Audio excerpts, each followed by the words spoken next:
studio, different backgrounds. So same show, different look. Hope you like it. So leading the programme this morning, Labour looks set to bring trans issues back to the classroom as they announce a review of the guidance that have been released by the Conservatives earlier this year. Now, it comes as Labour also planned to cut down the paperwork involved in changing gender by removing the need to prove that they have lived as their preferred sex for 2 years. Well, the advice was announced by the Conservatives earlier this year and is due to be reviewed if Sir Keir Starmer wins the general election. Rishi Sunak has warned that it would take decades to recover from the disaster of a Labour government. He faces his own issues as tensions rise from within the Tory party, as he's being urged to take a tougher stance on those being investigated by the Gambling Commission for betting on the election date. Well, we're joined in the studio by the Deputy Editor at The Spectator, Freddie Gray. Good morning, good to see you, Freddie. Good morning, great to be back. Love the set. I'm glad you like it. Yeah, well, it's invigorating. It's invigorating, just in time for the general election as well. Quite. 10 days to go, and it seems as though there's a few missteps that have happened over the last few days. What do you take on Rishi Sunak's position in this gambling row? I think it's just more bad luck for Rishi Sunak. He's had a terrible campaign himself. Everything seems to be going wrong. And I think Michael Gove was right over the weekend to compare it to Partygate in terms of it's just such a silly scandal, you know. Quite a thing for him to say, though, especially given it's a general election. Talk about blue on blue. I mean, well, I think throwing his party under the bus there. He's checking out, isn't he? I think he's finally feeling. Look, he's saying what he's supposed to say, what you have to say. Nobody is going not to vote Conservative because some idiot put 50 quid on the election date. The most that anybody can make from this gambling fiasco so far is 500 quid. Yeah. Really? Is that the end of the world? But then why bother doing it? That's why it's so silly. Yeah, yeah. Why? It's petty, it's stupid. You should kick them out of the party or whatever. Yeah. But I don't think anybody is not going to vote Conservative because of it. Well, what about... But I think it sort of feeds into this sort of general idea that the Tories are just a bit rubbish. They've sort of given up. They don't really care. They've checked out. All that sort of stuff, which is... Polls show voters think that over and over again. This all taps into that in a big way. I suppose because the law around gambling is so strict, it's almost difficult for the government to get a proper grip on this, or at least for us as journalists to fully understand the scale of the problem, because we're limited in what we can be told, what we know, whether there was privileged information used in all of this. So it is a bit of a sort of reporting nightmare. Well, I agree. As you know, I quite like betting on horses. But I do think maybe when it comes to betting markets on things that people have inside knowledge of like this, so obviously, like next Football Manager markets, I think, you know, they're always going to be This corrupt. happens every day in life, and now we're all making a big hoo-ha about, oh, my goodness, someone knew what the election date was and they put 50 quid on it. You know, big deal, grow up, move on. Yeah, I agree. Well, what about the trans ban that could be ripped up by Labour? Well, this is another issue where, in a normal election campaign, this could be a strong attack line for the Tories. This is one area where the public seem to be vastly in agreement with the Tory party's position on you know, teaching children about gender and so on. But it's just being overwhelmed by more kind of Tory sleaze, by the polling story, which is just the biggest story that doesn't go away, which is that Reform are catching the Tories in the polls. This is a huge shift, and it's really the only significant or interesting thing that's happened in this campaign is this massive growth of Reform.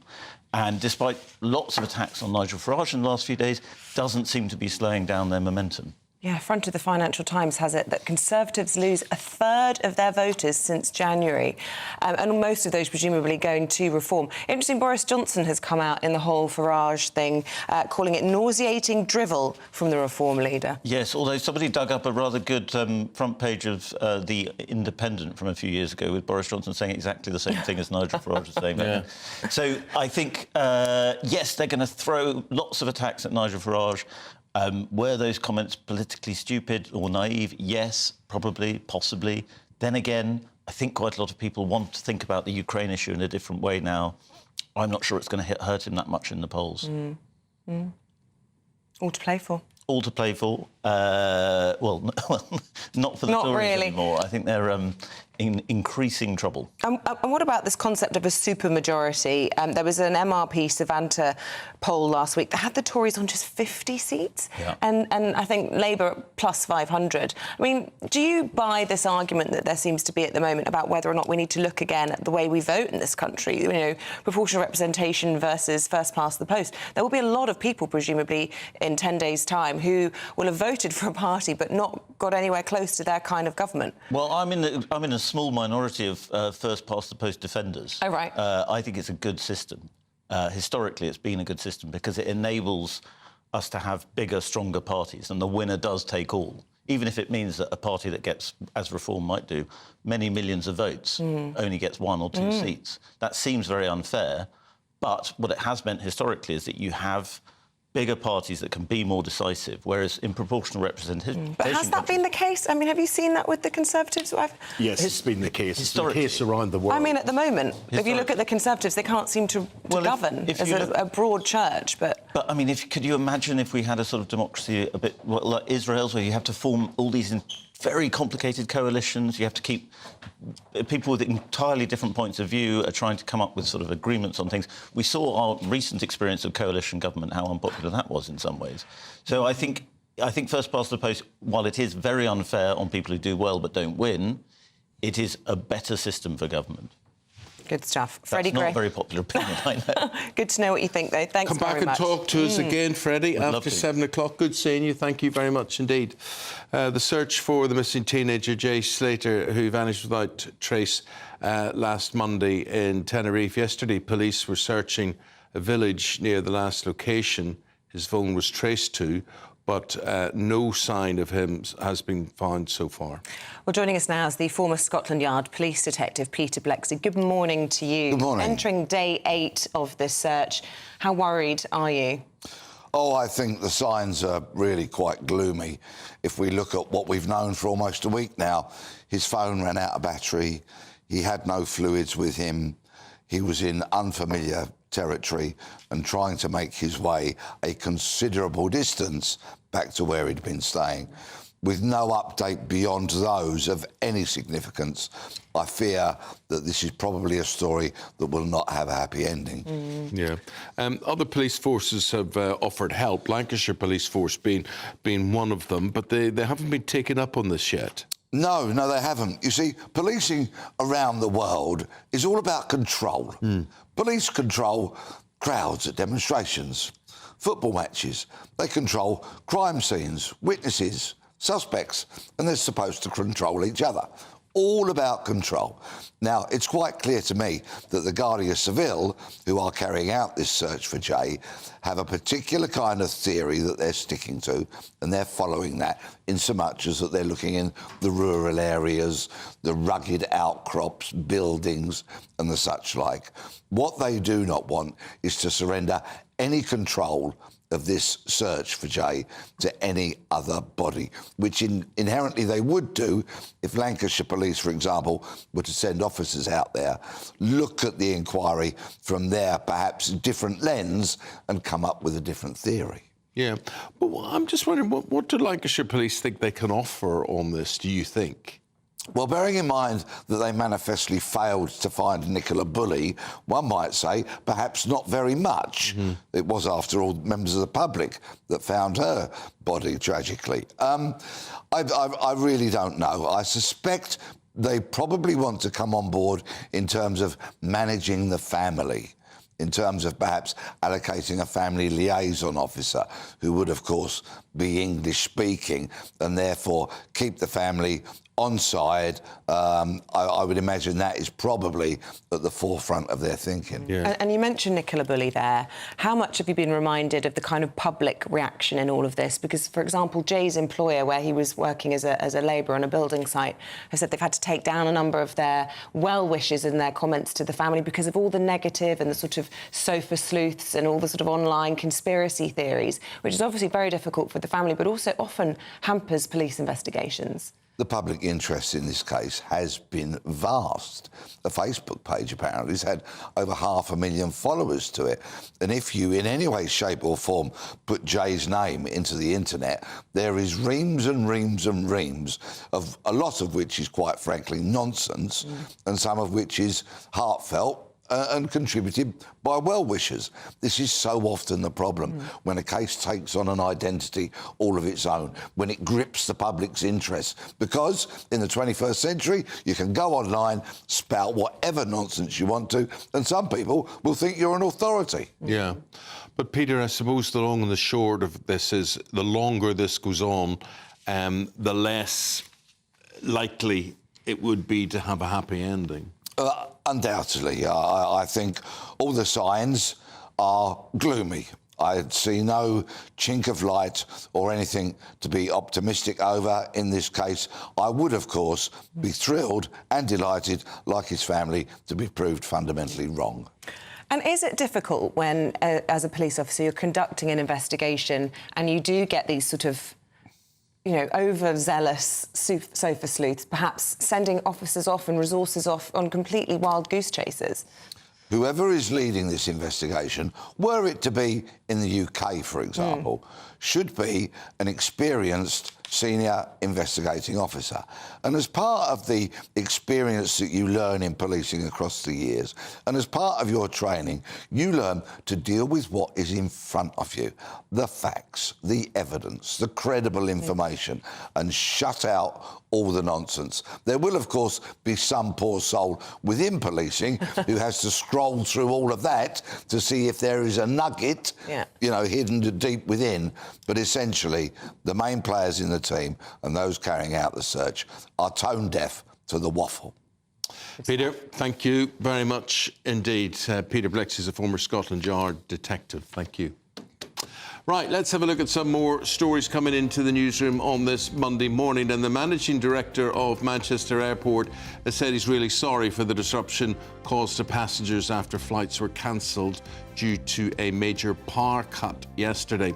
Departures have now resumed. Flights are being rescheduled over the next few days, and those departing today should not be affected. What nonsense. Oh, you'll not be affected today. Of course you'll be affected. 15 police officers, an Orthodox priest and a security guard have been killed as gunmen opened fire on a synagogue and church in Russia's Dagestan. According to Russian media, 5 of the gunmen have also been killed and the buildings set on fire. The yellow heat health alert will be issued from 8 o'clock this morning for most of England as temperatures look set to soar to 30 degrees.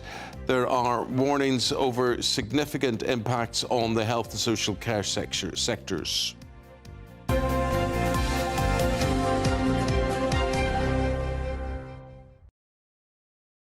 Touch from home this morning about our new set. Lots of comments already. People saying, what have you done with all the pots and pans? Are you going to be selling them off? Do you remember we had that big shelf which looked like it had come from IKEA? Why have you swapped sides, says Joe Elliott. Love the new look. Congratulations. It's because of the way our names appear on the screen there. It's just come down, but it wasn't the right way round. So we've teed it all up the way they like it in television. Yeah, we didn't change the names, we just changed us. That's the way it is. Aidan McGivern will now introduce you to the weather, the very good weather that's going to hit the country today. A brighter outlook with Box Solar, sponsors of weather on GB News. Hello, a very good morning to you. It's going to turn hotter in places this week, although it's not going to be entirely sunny every day. There's some patchy cloud around this morning. Although it's mostly fine for many, that patchy cloud continues to affect the south and southwest. And Western Scotland, Northern Ireland sees a thicker cloud to begin things, with some outbreaks of mostly light rain and drizzle. That'll tend to fizzle out by the afternoon with some brighter weather coming along, and for the vast majority it's a decent enough summer's afternoon. And With the right amount of sunshine, temperatures will reach 26 to 28 Celsius towards the southeast, 24 or 25 further north. And across much of Scotland and Northern Ireland, it's a sunnier end to the day. But for the Midlands into central southern England, there will be some cloud lingering at this stage. Away from the cloud, temperatures holding up at 22 to 24 Celsius as we go into the evening. The best of the sunshine, I think, will be across northern England, southern Scotland, eastern Scotland, for example. Thicker cloud still there across western Scotland and Northern Ireland, although some sun will come through later in the day. And there's another area of cloud and rain waiting to come in for Monday night. Initially that's light and patchy, but the breeze will pick up, and by midnight I think some more persistent damp weather arrive into Lewis and Harris, perhaps affecting western parts of Northern Ireland by this stage as well. Clear spells elsewhere, but whether you've got the clear spells or the low cloud, I think temperatures will stay at 15 or 16 Celsius. A muggy night to come for many. But it's a bright start to Tuesday, plenty of fine weather out there. One exception, once again, northern and western Scotland, Northern Ireland, thicker cloud here, outbreaks of light rain at first. And as that cloud drifts its way eastwards, we could see some heavier rain developing for northeast Scotland and some showers for northern England. Further south, the heat intensifies, 28 or 29 Celsius, 30 degrees by Wednesday. That warm feeling inside from Boxed Boilers, sponsors of weather on GB News. Now, it is the final week to see how you could win our summer giveaway, £15,000 in cash and a whole host of treats. Indeed. The lines will close at 5 o'clock on Friday, so try not to miss out. Here's the details you will need to have a go. It's the final week to see how you could win big this summer. First, there's a totally tax-free £15,000 in cash to make your summer spectacular. Spend that extra cash however you like. You'll also win a brand new iPhone, Apple AirPods, and if that wasn't enough, a £500 voucher to spend at your favourite UK attraction. You have to hurry, as lines close at 5 p.m. on Friday. For another chance to win the iPhone, treats, and £15,000 cash, text WIN to 63232. Text costs £2 plus one standard network rate message. You can also enter online at gbnews.com/win. Entries cost £2. Or post your name and number to GB06 PO Box 8690 Derby DE1 9TT. UK only. Entrance must be 18 or over. Lines close at 5 p.m. on Friday. Please check the closing time if listening or watching on demand. Good luck.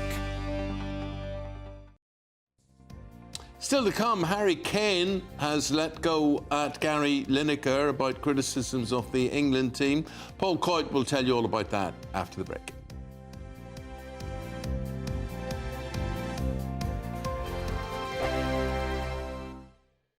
This is GB News, Britain's news channel. Plenty of mixers, plenty of lovely gin. Yes. What have you got here for us? Just explain what you've brought in. So today I'm going to be presenting the Cotswolds Dry Gin and the Cotswolds Wildflower Gin. Ooh. So the first one that was introduced into our market was the Cotswolds Dry Gin. Now we have 9 different types of botanicals. We introduce into our pot still. We introduce well, obviously juniper berries because it's a London Dry. Angelica roots and coriander seeds, giving it that little limey flavour. Also, cardamom seeds, then black peppercorn, giving it a little spice. Ooh. And then the part that is more interesting that regards to the pouring, we have the grapefruit peel and the lime peel. We're going to start with the Cotswolds Dry, okay? So the first one introduced. So Ellie was taking the mick out of me this morning because I said my favourite gin was, what is it, pink lemonade? You like a pink gin and lemonade, yes. You called me, I'm going to say what you said. You said that's a bit girly. It's a bit girly. As you see, it turned into cloudy. Those are the oils of the spices because we don't filter it. Our gin is completely unfiltered. Got it. I love this. It's 11:52. It's never too early. Cheers. Cheers. And would you have any, this sounds very juvenile, would you have any snacks with gin? Or does it ruin it? Olives. Ah, you can tell your culture. It depends on how you're drinking it and where you are, like what you're actually going to do with it. But you can have pretty much all sorts. As long as it stays on the salty side, that's what I would go for personally. A salty snack. Yeah, that's what I would go for. So olives, would you say, is that a good choice? Or crisps, nuts? They're quite salty olives, aren't they? It depends on your taste, really. Like personally, I wouldn't go for it, but I have seen And the culture behind gin is drastically increased over the years. The flavours are all different. That's really good. Exactly, you see what I mean? Oh, very nice. Like that zesty, floral kind of flavour coming through. They're absolutely stunning, aren't they? The People's Channel. On election night, we are throwing a party. The GB News Election Night Watch Party will be live from Essex and you are all invited. On air from 10 o'clock, we'll have familiar faces from across the channel, entertainment and lots more stuff as we keep our eye on all the results as they come flying in. If you want to join our live Election Night Watch Party audience, scan the QR code on screen or go to gbnews.com/election party. I'm Patrick Christie's. Every weeknight from 9, I bring you 2 hours of unmissable, explosive debate and headline-grabbing interviews. What impact has that had? We got death threats and the bomb threats on. As time passes, she could have said storm. You made my argument for me. My guests and I tackle the issues that really matter with a sharp take on every story. It went everywhere. Something practical could be done. Or I can become something different. Patrick Christie's tonight from 9 p.m. only on GB News, Britain's news channel.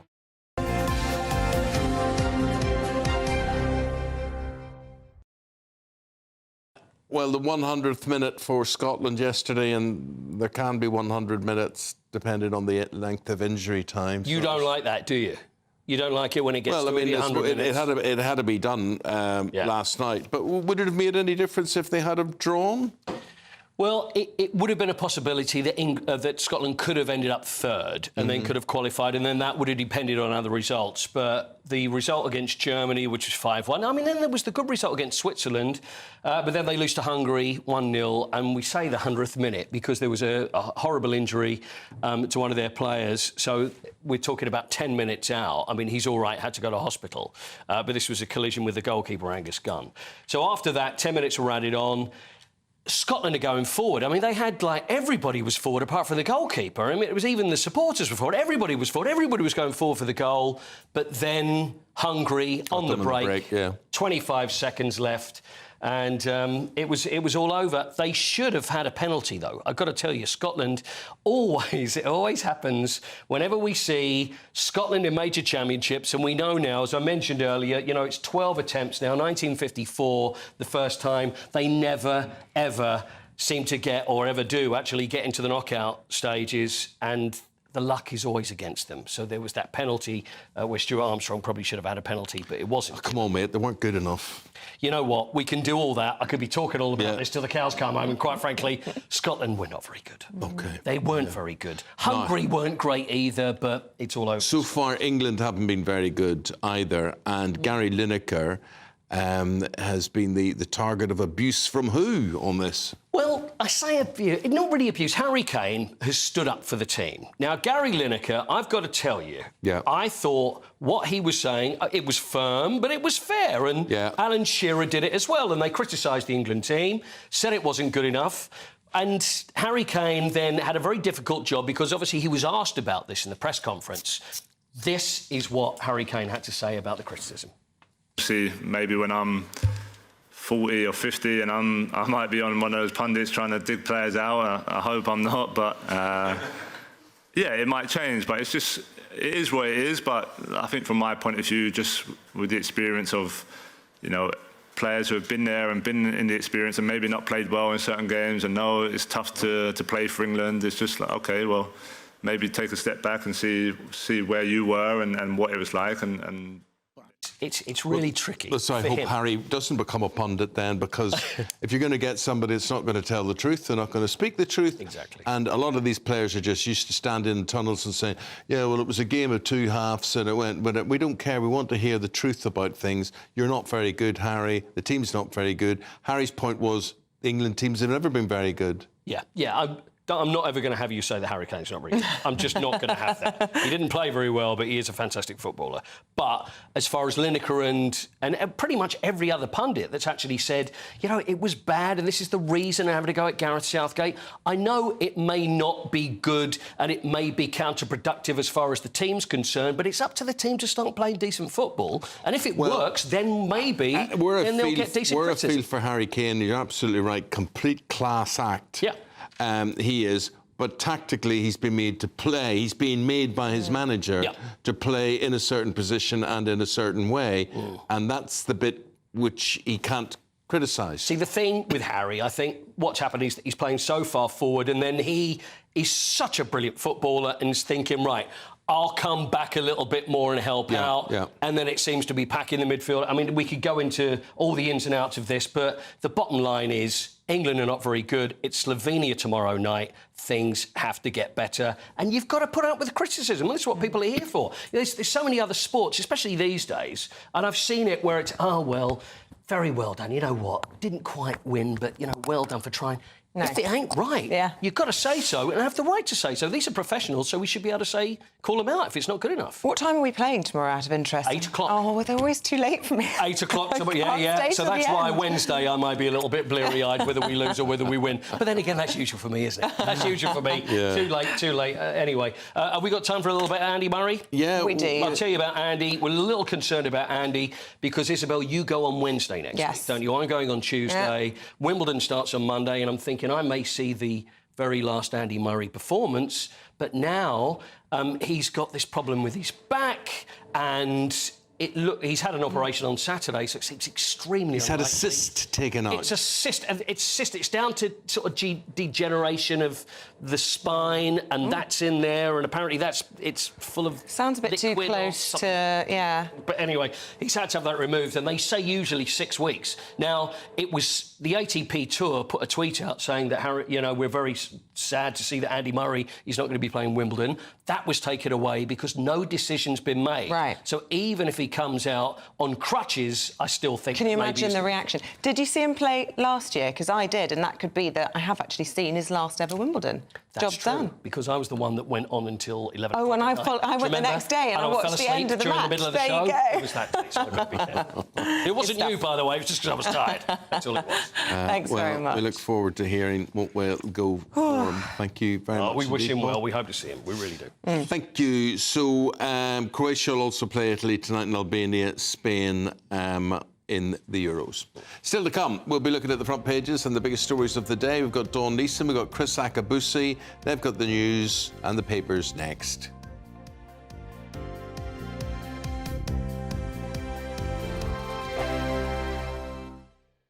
This is GB News, Britain's news channel.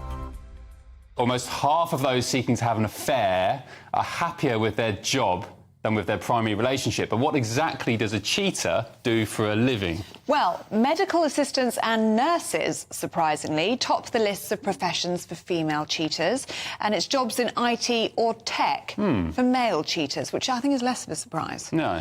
This is all according to a survey by the dating site Ashley Madison. OK, so why do people cheat? To answer this, we're joined now by broadcaster and psychotherapist Lucy Beresford. Good morning, Lucy. Morning, Lucy. So, is it OK of me to say naughty nurses in this day and age? Am I going to get cancelled for that? You're out. Yeah, I'm out. Been Gone. cancelled. See ya. There's the door. There we But go. yes, you're talking about the caring professions, and I think it's very appropriate. Surprised by that. That women, well, because they're very nurturing, very loving, very giving, whereas the males who are in tech and IT, very strategic.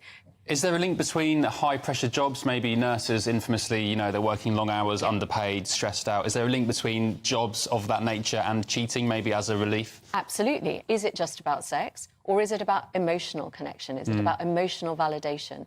And increasingly, people are discovering that their primary relationship is just not a place where they feel safe.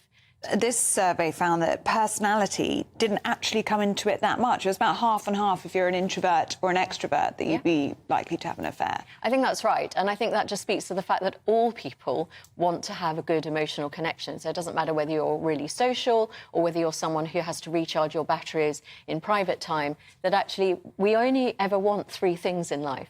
We want to feel safe, we want to feel loved, but we also want to feel heard. And in increasingly a number of marriages and long-term relationships, we get into grooves, we get into ruts, and we stop hearing our partner, we stop listening to them, and they stop listening to us. The People's Channel.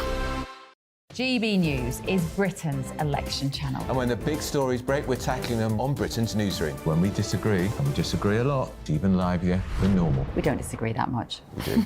His comedy, though, is revolting. I knew her, unlike you. That explains Beverly Turner's temperament. It's a bit frosty in here, isn't it? He'll have one of me one day. For dartball practice. Britain's Newsroom on GB News. Weekdays, 9:30 a.m. GB News, the People's Channel, Britain's news channel. On election night, we are throwing a party. The GB News Election Night Watch Party will be live from Essex and you are all invited. On air from 10 o'clock, we'll have familiar faces from across the channel, entertainment and lots more stuff as we keep our eye on all the results as they come flying in. If you want to join our live Election Night Watch Party audience, scan the QR code on screen or go to gbnews.com/election party. On election night, we are throwing a party. The GB News Election Night Watch Party will be live from Essex and you are all invited. On air from 10 o'clock, we'll have familiar faces from across the channel, entertainment and lots more stuff as we keep our eye on all the results as they come flying in. If you want to join our live Election Night Watch Party audience, scan the QR code on screen or go to gbnews.com/election party.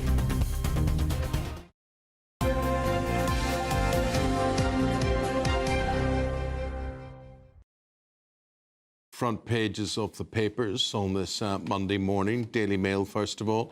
It claims there are 10 days left to stop a Starmer supermajority. Here's the Express. They say the PM says Labour would unpick Brexit and rejoin the EU.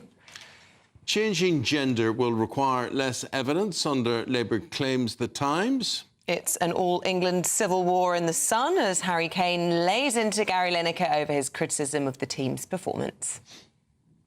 And it's time to turn up the heat.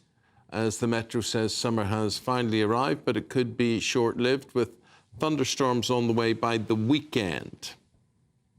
Well, we're joined this morning to go through what's making the news by the former editor of the Daily Star, Dawn Neeson, and Olympian and bottled sunshine, Chris Akabusi. Good morning. I love that. It's true. I love that. Just here to welcome us into our new set. Yeah, We what a thought, who beautiful should we bring in? set. Bottled sunshine. Exactly. But we're going to start with Dawn. Get over yourself, Akabusi. Come on. And these comments from Nigel Farage have been making headlines now for a number of days, and it's leading the Times this morning. And he's saying that it would be sensible, frankly, for the West to negotiate with Putin. And then you've got elsewhere in the papers Boris Johnson saying that these comments are morally repugnant, and I think the phrase he came out with was something about nauseating drivel.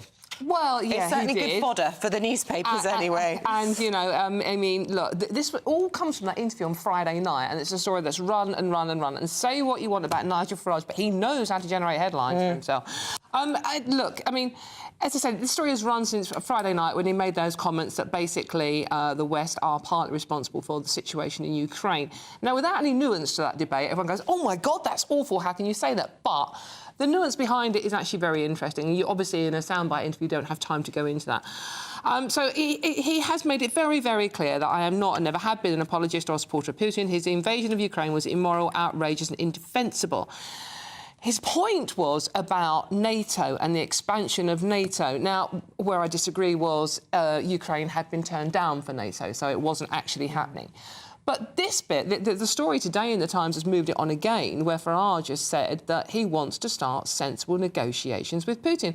Now, I actually think he's got a point, because thousands and thousands of young men and young women are dying in what is basically a stalemate in the Ukraine. I mean, they call it the meat grinder because people are just losing their lives. It's like old school war. It's like, you know, we always thought that a new war would be more cyber, but this is people in trenches, literally hand-to-hand fighting. People see negotiations with somebody who, I mean, could frankly be a madman as potentially appeasement, don't absolutely, they? And it's just, we saw him last week with Kim Jong-un in North Korea. This is the sort of person he wants to do deals with. But this is the other point here that, to be fair to Farage, is making, that by not talking to him, it's pushing him closer to China and that alliance of evil between China, Russia, Iran, etc. Yeah, so I was interested when in the statement we said, one of you guys, where Boris Johnson said it's sensible to... Well, no. For us, it's sensible to negotiate. as opposed to, and of course it's sensible to negotiate, as opposed to what's the opposite. Now, you mentioned the meat grinder. How many of us really want to send our boys and girls over there to be fodder to what's going on over there? It is most definitely sensible to negotiate. You know, it's gone on for a couple of years now. Putin's not going to step back, is he? He's not going to step back, you know, so unless we can negotiate and he gets what he wants, what does he actually want? Do you know, does anybody know what he really, really wants? The Donbass and the Crimea that they've annexed already, they see it as part of their own. We're now having our weaponry used to bomb that area in Crimea. And I heard one minister saying, "Oh, we're already invested," and almost sort of pushing us into this war. And war is real. Lives are really, really lost. And it's one thing stepping back here and watching Ukrainians losing lives. As sad as that is, the next step is our boys and girls going over there losing their lives. Is that what we really want? Well, Chris, you've been there, you've served in the armed forces, so you know what that life is like. Not obviously on a front line like this, but it's, you know, I just think that we are at that stalemate now. Something has to do. And so, Dawn, and our boys will go across. So I was battle ready for the Falklands in 1982. Now, I did not join the army to go to war. No. However, when we got called up, our unit got called up with SOPI 7, Standard Operations Procedure 7, confined to camp. We were going to go on a Monday. I was ready to go. Yeah. Now, I would have gone, but what happened on the Monday is they chose another battalion as opposed to the battalion I was attached to. Yeah. But I would have been in that meat grinder. Yeah. And that's it. You're gone. So you're saying more jaw, less war. 100%. Yeah. And also, what Nigel Farage said last week, whether we agree with it or not, it's true that the NATO situation, they were impeding getting far too close to Russia, and Russia saw that as a threat. And this is something that wasn't being reported on to the West and to us from that point of view. Not to have to say you have to agree with it, but that was the situation. I say there's nuance, Eamonn, and Putin is not going to stop, because if Putin stops, he loses power. Yeah. It's not going to happen. OK, let's go to the House of Lords. Chris, I'm sure you'll be there one day. Sorry, I think it's a long Many things, Amy, but that I'm sure not. But Labour set to name dozens of new peers. However, their plan is to abolish the House of Lords in the long run. That's right. So apparently Mr Starmer or Sir Keir Starmer is looking at balancing the levels. There's 104 more Conservative MPs in the House of Lords at the present moment in time. Right here, right now, they want to ensure that they raise that up, be able to push through their own policies, and also up the representation of women. Some of the women that are sort of being earmarked at the moment, Margaret Beckwith, Margaret Hodge, and Harriet Harman. So I understand what they're trying to do. I'm sure at some stage we'll be talking about a supermajority. So, you know, you can have all of a sudden the Commons and then in the Lords really pushing through Labour policy. What is your view on that, just out of interest? I mean, first of all, I hate the phrase supermajority with every fibre of my being. It's such an American term that we've never... But the concept of a essentially unchallenged government, what's your view? Do you think we need to change our voting system? I'm proportional representation all the way. You know, and I think that you look at some of the issues that are around this particular election programme, the apathy, the sort of how are we going to sort of vote to try to get one party out, one party in, reform, for example, and the impact that they're having. And clearly, for me, Momentum and Labour, their voice has been stifled, you know, as Sir Keir Starmer and his group have gone further and further to the right and camping their tanks on Conservative lawns. You know, we need a proper Labour. You know, whether you like Mr Corbyn or not is immaterial at this moment in time. Real hard-working, blue-collar, the old sort of miners, ship industry, how are they really represented by this Labour government that's been offered today? And you know that Sir Keir Starmer has come in and he's managed and moved the party over to the right, typical Blairism. No, proportional representation would have the people's voice. You could go out there then on July the 4th and vote with your conscience and have people representing what you really believe. Because there's this idea, Dawn, that we're going to see more votes for Keir Starmer than Tony Blair got in his landslide. Yes. Sorry, more seats, but fewer votes. Well, this is the stupid thing about this situation. I mean, not since the Second World War has a governing party actually got the majority of votes in this country. I mean, even Tony Blair only got 44% of the votes that were cast in this country at the time. So, you know, the system is broken. Reform are going to get a lot of votes, but they possibly won't get any seats. The Lib Dems will get not as many votes, but will get more seats because they target the areas. So the Reform vote is spread across the country, whereas the Lib Dems target those areas, so they will get the seat. But the system is broken because it's like, it doesn't matter. You know, who you vote for, it's either going to be Keir Starmer or Rishi Sunak on the 5th of July. And that, I agree with you, Chris, I think is frankly worrying. Because you feel like, well, I'm not even sure if my votes can actually count. But going back to the House of Lords thing, I mean, the only reason they want to fill it with Labour peers is so, as Keir Starmer says, when we do come round to abolishing it, they can vote to abolish it because they're Labour peers, in theory. Now, good row over a couple of the newspapers, The Sun and your ex-paper, Daily Star. Oh, yes. It was an interview from The Star asking Harry Kane about what he felt of the analysis on television.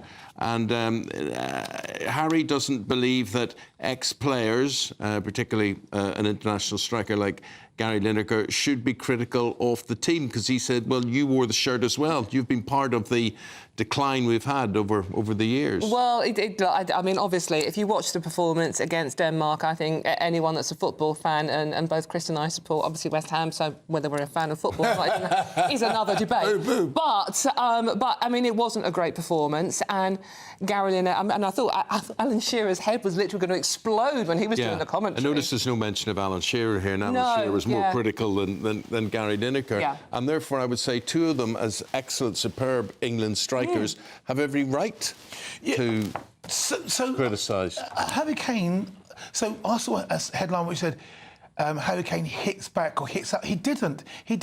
He was asked a question and actually said, well, look, you know, they've got a job to do. I understand where they're coming from. However, the intention of their play was both of those guys were strikers who also played in underperforming teams. And Kane's point was this. Whereas in your day, you could turn off the TV and not read newspapers, today the young kids I can deal with it. But the young kids in the team, think of Kobe Mainoo, think of Saka, the young kids in the team, they can't get away with it because of social media. And don't just think about them, think about their friends and families. So wait a minute. Your point is you can't say a bad thing about the team because they'll all get hurt by it. Well, that's not my point. It's to think about it. So, look, you know, you do your job. Yeah. You don't get people hammering you because they don't like... Well, you obviously don't read my social media, I'm afraid. Yeah, sorry about that comment. I should have deleted it. So we all, anybody in the public eye, have to take that sort of criticism and abuse. That's part and parcel of what you do. I do not agree in the slightest, and I watch football interviews, and it's disgraceful how the Premier League control things, the Football Association control things, and you can't say anything bad to a manager or a player. Well, you can. I mean... Well, you don't. You watch the players on the touchline and say, oh, that was a really interesting performance, that it was really... How would you sum it up? They don't say things like, you were... rubbish. You were, you know... and they were rubbish, and they have been rubbish, and they play unattractive football. And Scotland played unattractive football, and yet what are we all supposed to think that Scotland and England are lighting up these Euros? Well, the fans do, don't they? I mean, our previous manager, Mr. Moyes, got absolute... similar style of football. But so are you saying that I'm saying that you should be allowed a certain amount of criticism. No one says, oh, those poor politicians, will not criticise them for what they do. Everybody leathers into politicians. Why can't we leather into footballers? Well, we do. We don't. We don't. I mean, I'm a football fan. I watch their soft interviews all the time. And the thing is, I think, well done Lineker, well done Shearer, because I would watch them. Well done Roy Keane, well done Gary Neville. Yeah. These are people, Ian Wright, who I would actually watch because they say it and they've been there, they've done it, they've got the T-shirt and they're entitled. And they're right, absolutely. So are you saying Harry Kane? You didn't have a good game. When the interviews Harry Kane said, mate, you played garbage, No, he didn't play garbage. Harry Kane's a superb player who plays garbage because his manager puts him in the wrong position. But the point I want to make about Harry Kane, I mean, I wasn't a huge fan because, I mean, he is sort of personality-free, and I am allowed to criticise him, sorry. But this is just brilliant. I mean, you know, having a go back, well played. I mean, I agree with what Lineker and Shearer said, by the way, totally agree. But you also agree with what Harry Kane says. I think what Harry Kane... But actually, having the spherical objects to talk out and say these things as well. But he did it after the game. He actually... He might not have noticed it, but he actually threw Southgate under the bus by saying, well, we didn't really know what we were doing. And this is Harry Kane being very controversial here, and said, we were lucky to get a draw. Well, can you imagine the Germans or the Spanish coming out? We were lucky to get a draw in that one. Well, the Germans were lucky to get a draw last night, weren't they? Well, I know, but I mean, that's not the point, Akabusi, come on. But you know what I mean? Harry Kane is actually coming out and saying stuff, and that's what I think he should be doing. I mean, you could say, as a top-rated sportsman, Chris, that you could say that people don't understand the training or the restrictions that you have to go through to get to a certain level. But then it's up to you, the sports person, to explain that. The footballers can't explain it because they can't criticise their manager. Well, I mean, you're onto a point there with football. It is a 24/7, 365-day-a-year event now. So actually, truly, if you are a world-class sportsman, you have peaks and you have troughs, and you're supposed to gear up for a particular period where you're at your zenith. Our footballers can't. They come straight off the back of a Premier League, isn't it? Yeah, and bam into this Mickey Mouse event or this European trophy, and then back into the Premier League. When does a footballer actually rest, recuperate, revert, recharge? But also, and my friend, you've got people like Phil Foden or Declan Rice who are not playing in positions that they play in the Premier League, and therefore they're being compromised internationally, yet they can't say, look, I don't normally play in this position, I'm being forced to play in this position. Because the manager doesn't know what he's doing. I mean, that's the implication, that's Harry Kane's implication here as well. And I couldn't agree more. And for Southgate to come out of this, well, they're a bit tired.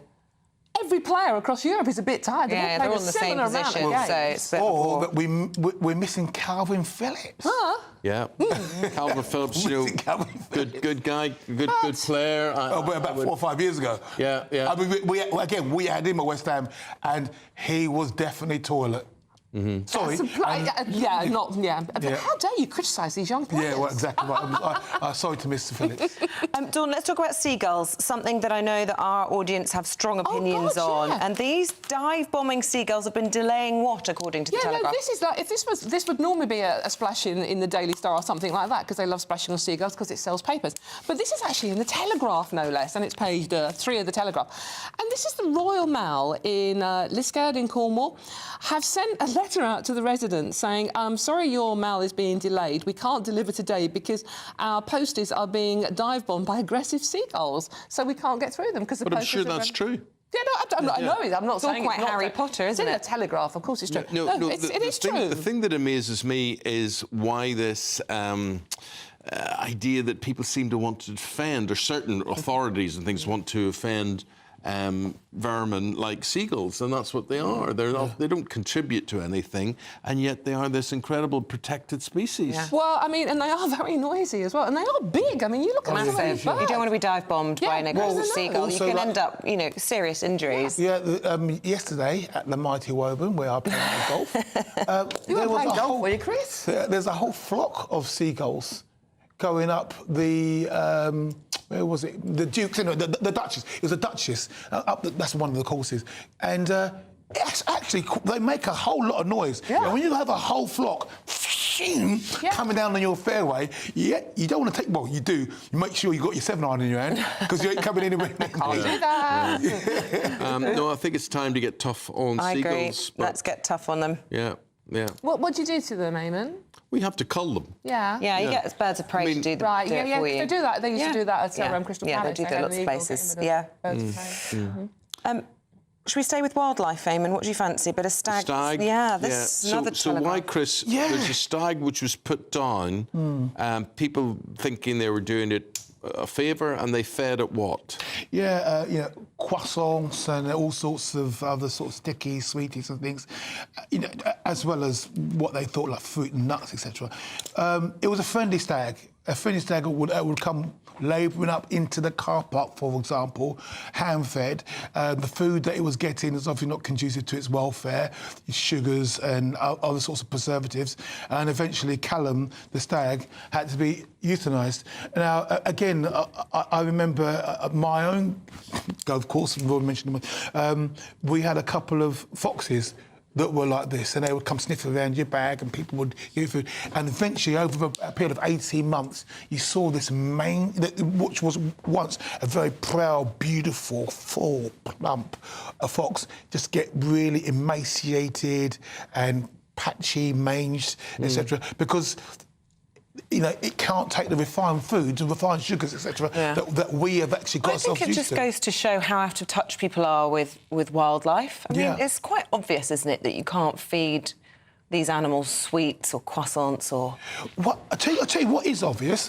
When I see the reaction of those animals, who might be more closer to nature than we are, actually, how does it affect us? If I see in 18 months a fox really deteriorate or the Callum stag, have our old biological systems developed fast enough to also really do well with the refined sugars and preservatives that we sort of... It's not so much feeding them is the problem, it's what you feed them, as you're saying, and being wise enough to realise... But we eat...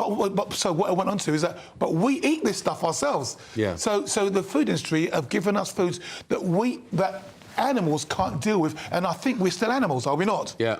No, I agree with you. I think the food industry gets away with too much, but interacting with any sort of wildlife makes me a better person. I mean, there's a robin I feed, there's a fox I feed, squirrel that I feed as well. And I saw a bunny in the garden the other day. Near my veg patch. A bunny? Baby bunny. Oh, gosh, there's loads of I'm not sure we're going to be able to keep the baby bunny near my veg patch. Haven't worked out what I'm going to do, but there could be problems. Put some netting over your lovely problems. Isabel about having a wedding and a shotgun. Air rifle. But if you fed it stuff that wasn't your vegetable patch, it wouldn't need to... the phrase, like, mating like rabbits, Oh, yeah, there's one baby bunny, there's 40 baby bunnies. There's no veg patch, there's no rose. What are you going to do? You're going to exterminate it? I haven't decided, because I think my daughter might have opinions on me exterminating a bunny, but I'm not sure we can tolerate... You're holding the life of that little bunny in your hand. But... See, you don't mind getting rid of the seagulls, but where the bunnies are a blight, just because it's cute. The seagulls aren't cute. We've got 25 seconds to talk about the weather. Health warning on the way with it, though. So... 20 seconds now. Basically... Hey, we've got sunshine! It's summer. And it's fantastic! Get over it. And we've had 6 months of rain! And now we're worried about... You're going to die. Chris, how did you and I get to the ages we've got to without all these yellow warnings, red warnings? There we go. Good point. Stop it. Whatever your weather is, there's no rain, as Aidan will tell you. A brighter outlook with Box Solar, sponsors of weather on GB News. Hello, a very good morning to you. It's going to turn hotter in places this week, although it's not going to be entirely sunny every day. There's some patchy cloud around this morning. Although it's mostly fine for many, that patchy cloud continues to affect the south and southwest. And Western Scotland, Northern Ireland sees a thicker cloud to begin things, with some outbreaks of mostly light rain and drizzle. That'll tend to fizzle out by the afternoon with some brighter weather coming along, and for the vast majority it's a decent enough summer's afternoon. And with the right amount of sunshine, temperatures will reach 26 to 28 Celsius towards the southeast, 24 or 25 further north. And across much of Scotland and Northern Ireland, it's a sunnier end to the day, but for the Midlands into central southern England, there will be some cloud lingering at this stage. Away from the cloud, temperatures holding up at 22 to 24 Celsius as we go into the evening. The best of the sunshine, I think, will be across northern England, southern Scotland, eastern Scotland, for example. Thicker cloud still there across western Scotland and Northern Ireland, although some sun will come through later in the day. And there's another area of cloud and rain waiting to come in for Monday night.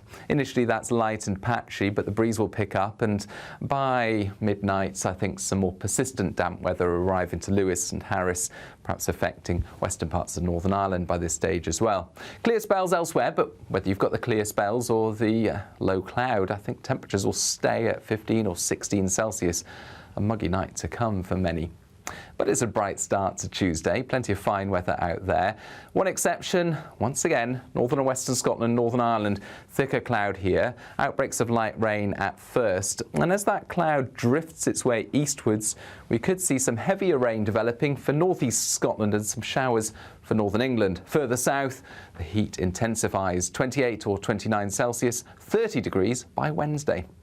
That warm feeling inside from Boxed Boilers, sponsors of weather on GB News.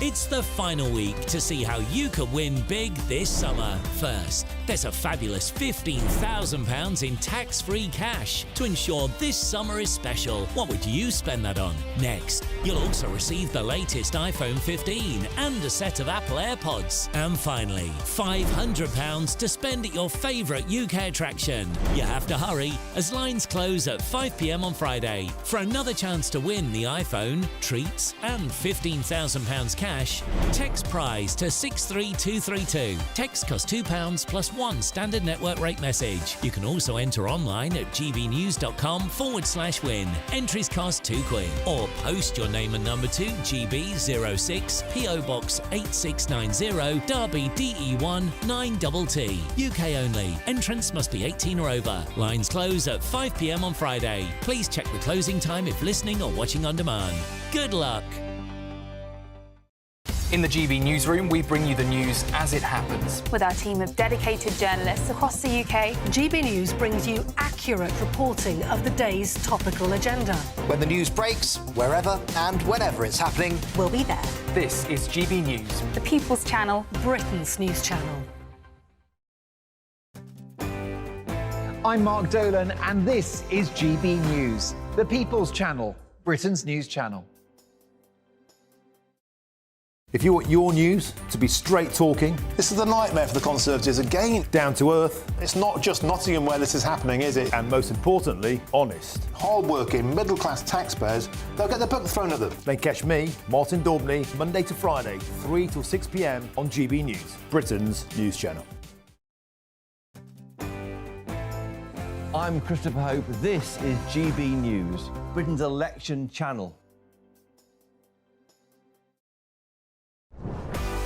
This is GB News, and we are Britain's election channel. This vote may seem to be about the politicians and the media, but it's actually about you.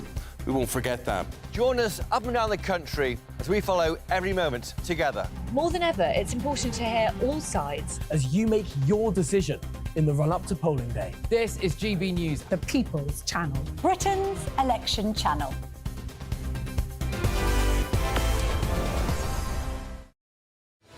I'm Patrick Christie's. Every weeknight from 9, I bring you 2 hours of unmissable, explosive debate and headline-grabbing interviews. What impact has that had? We got death threats and the bomb threat and so on. As time passes, she could have said storm. You made my argument for me. My guests and I tackle the issues that really matter with a sharp take on every story. It went everywhere. Something practical could be done. Or I can become something different. Patrick Christie's tonight from 9 p.m. only on GB News, Britain's news channel.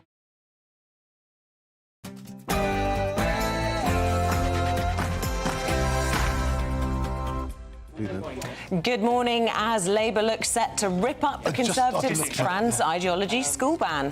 It means that children could be taught that there are more than 2 genders. Well, the Shadow Education Secretary repeatedly refused to rule out ditching the controversial plans brought in earlier this year. The Conservative betting rise senior ministers played down the severity of the alleged election scandal as rumours swirl around Westminster that more high-profile figures are involved. Also ahead, the desperate search continues. This morning, new video of missing Jay Slater showing him hours before he went missing. Police say they're narrowing their search. His family are now being offered the help of Madeleine McCann's investigator, Mark Williams-Thomas, to try and crack the case. Travel chaos. Thousands of passengers stranded at Manchester Airport after an IT meltdown. This morning, flights are resuming with desperate holidaymakers hoping to get away. And Britain hots up. A yellow heat health warning comes into force as temperatures look set to reach 30 degrees across the country. Better late than never. Summer has finally arrived in the UK, with temperatures expected to increase in many places this week, but it's not going to be entirely sunny everywhere. I'll have the full forecast coming up shortly. Well, it's not very sunny over the Scotland football team, I'm afraid. They're out of the Euros after getting beaten 1-0 by Hungary with virtually the last kick of the game. Harry Kane's reminded ex-England players how much success they actually had or hadn't before they put the boot into the current team. And here's something to make you feel better about the Euros.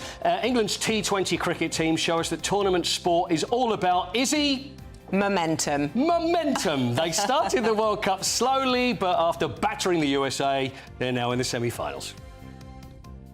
It's just gone 6 o'clock. I'm Isabel Webster. I'm Eamonn Holmes, and this is our new GB News breakfast set. And I hope you like what you are seeing. We've done a few little tweaks here and there. And yeah, that's it. Let us know what you think. Get in touch this morning and tell us. We've got a new background, we've got a new desk, we've got same old us, but in different seats, different ways round that you see us today. So welcome on board. Welcome on board.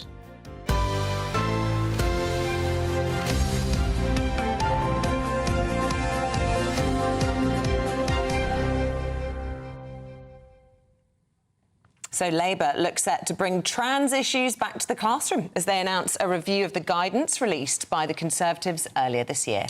Well, it comes as Labour also plan to cut down the paperwork involved in changing gender. They're going to remove the need to prove that they have lived as their preferred gender for 2 years. Well, the advice was announced by the Conservatives earlier this year and is due to be reviewed if Keir Starmer wins the general election. Rishi Sunak has warned that it would take decades to recover from the disaster of the Labour government, he says. Well, the Prime Minister faces his own issues as tensions rise from within the Tory party as he's being urged to take a tougher stance on those being investigated by the Gambling Commission for betting on the election date.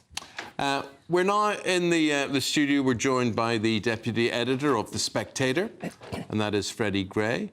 And we've got the former Labour MP, Luciana Burger. Very nice to see you both.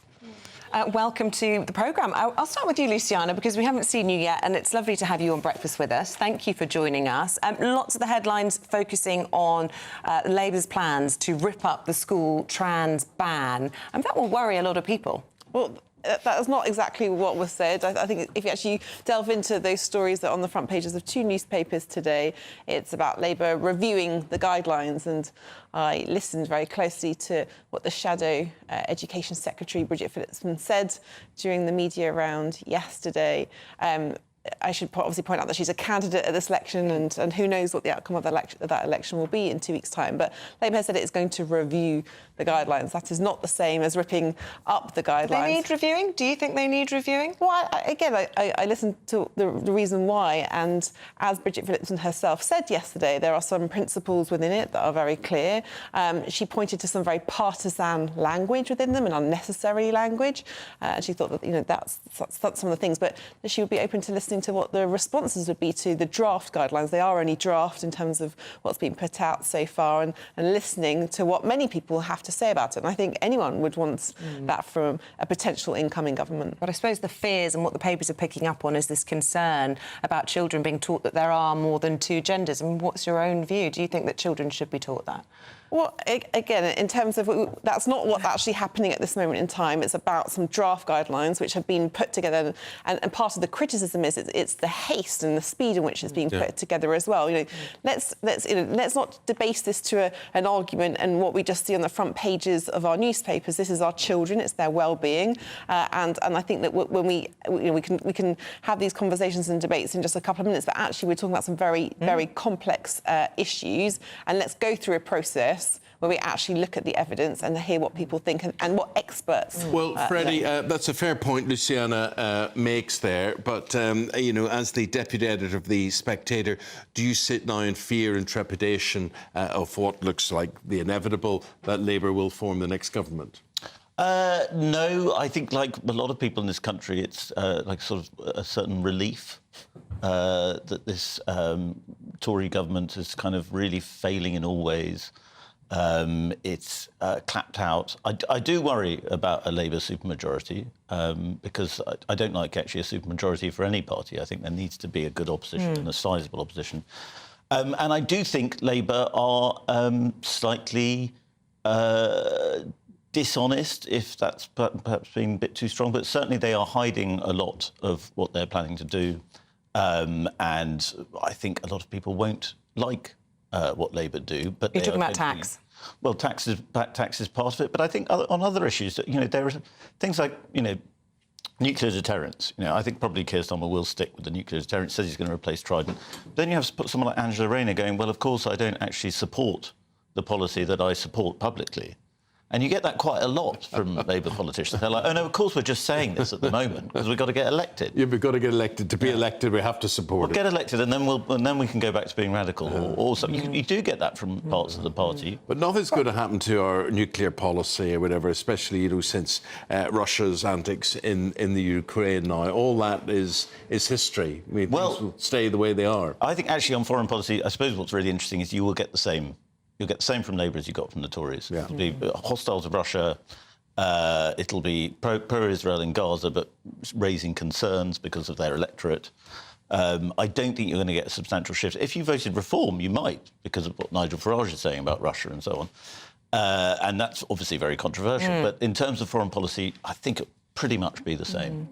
I think on the nuclear point, I think Labour's been pretty open about the opportunities that nuclear presents in this country, both in terms of, from an energy perspective, naturally we need nuclear as part of our energy mix, and the jobs. I mean, that's been one of the key pledges of the party. That we can have if only New Labour had built more power plants, we would. But listen, I was a shadow energy and climate change minister between 2010 and 2013, and we've had 14 years of a Tory government where we were supposed to have these additional nuclear energy plants, and we don't have, and that's why we're so reliant on imported energy in this country, which is costing us all more hundreds of pounds. But Luciana, tell me now, forgive me that I don't know this, but why are you not an MP anymore? So I left the Labour Party under the previous leadership of Jeremy Corbyn. I was very, very outspoken at that time. That was over anti-Semitism. Yeah, mostly to do, but not just confined to anti-Semitism, and obviously the Labour Party under the leadership of the former leader, Jeremy Corbyn, was found... Could you see yourself back in there now? So I have rejoined the Labour Party, and I did so when the Labour Party was brought out of special measures by the Equalities and Human Rights Commission, because under the new leadership, under Keir Starmer, the Labour Party has completely changed. It's unrecognisable from the Labour Party that I left behind. It's returned certainly to the values that led me to join it in the first place. And I think it's remarkable what Keir has done over the course of the last 5 years. He's completely turned it around. He's rooted out those people that led me to leave it. And it's now a party that I can once again feel part of and also proud of. What about Diane Abbott in all of this? What about Diane? Well, specifically, she's been involved in controversial comments and the party had issues with how they handled that. Do you think Sir Keir Starmer handled that swiftly and promptly in the way you would like the party to deal with it? So there's a National Executive Committee that has a very clear process in terms of what it needs to do to investigate. Do you think he treated her correctly, as a party grandee, could have handled it a bit better?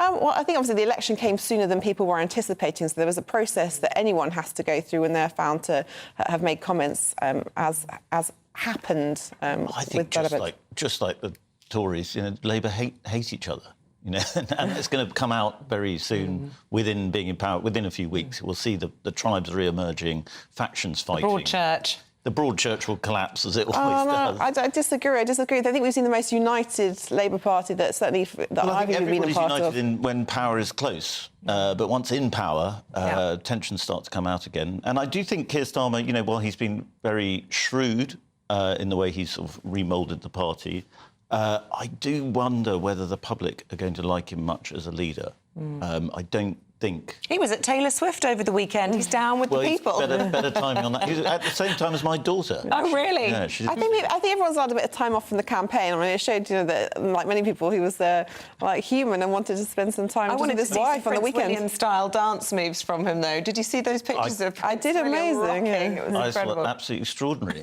You don't dad dance like that. It was the shoulders, it was the shimmying. I'm such a fogey, I just don't think You just hate Taylor Swift, be honest. I know I do well. I hate what she's doing to my daughter. It's completely brainwashing her. Not at all. Oh, goodness. No, I think she's a great role model. Did you say was there? Keir Starmer was there with his wife, over the weekend. What's the point?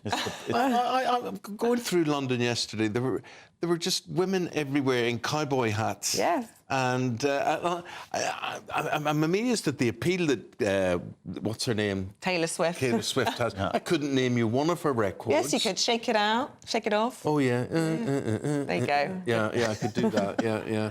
But it's a strange phenomenon that so many people gather in the one place. She empowers women. Girls love it. It's a cult.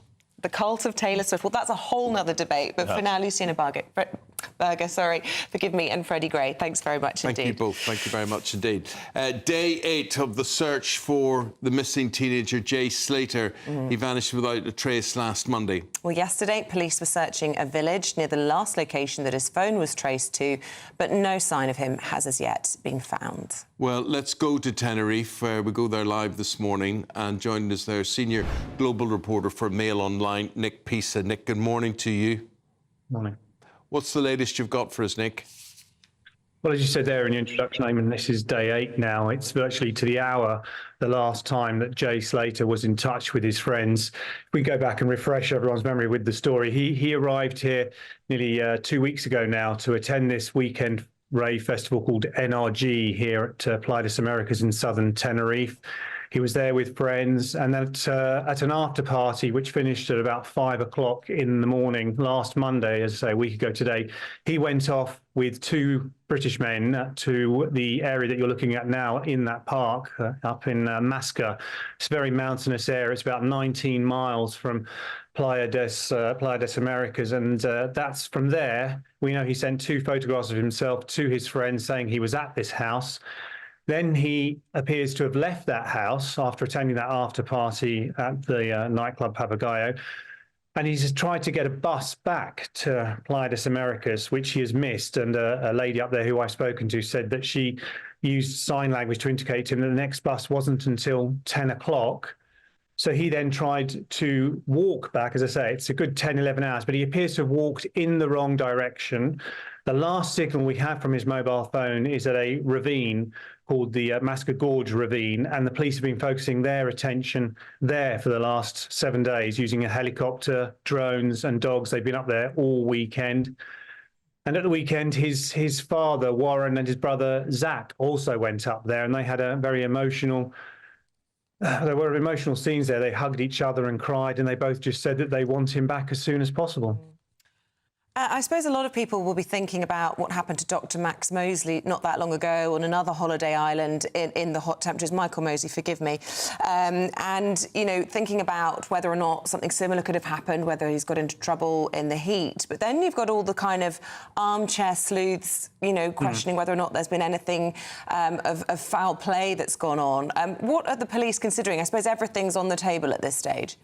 Absolutely right. They haven't ruled anything out, and they haven't ruled anything in. They're just looking at all possible aspects to this. They are focusing on that Masca Gorge because that's where his signal was picked up for the last time. They spent several hours there yesterday looking through some abandoned shepherd's huts, but no trace was found. But with regard to the armchair sleuths, yes, I know that has really upset the family. They've told me that they just cannot stand it anymore. All the speculation that's on there on social media, and they've told me that they've switched it off and they're just not looking at it and they're not reading it because it's just driving them crazy even more.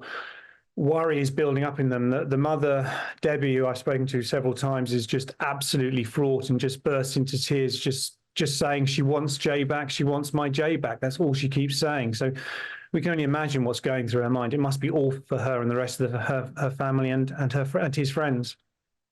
OK, Nick Pisa, keep us posted on any developments that happen there in Tenerife. But for now, thank you very much. Senior global reporter for the Mail Online, Nick Pisa. The managing director of Manchester Airport has said he's really sorry for disruption caused to passengers after flights were cancelled yesterday due to a major power out.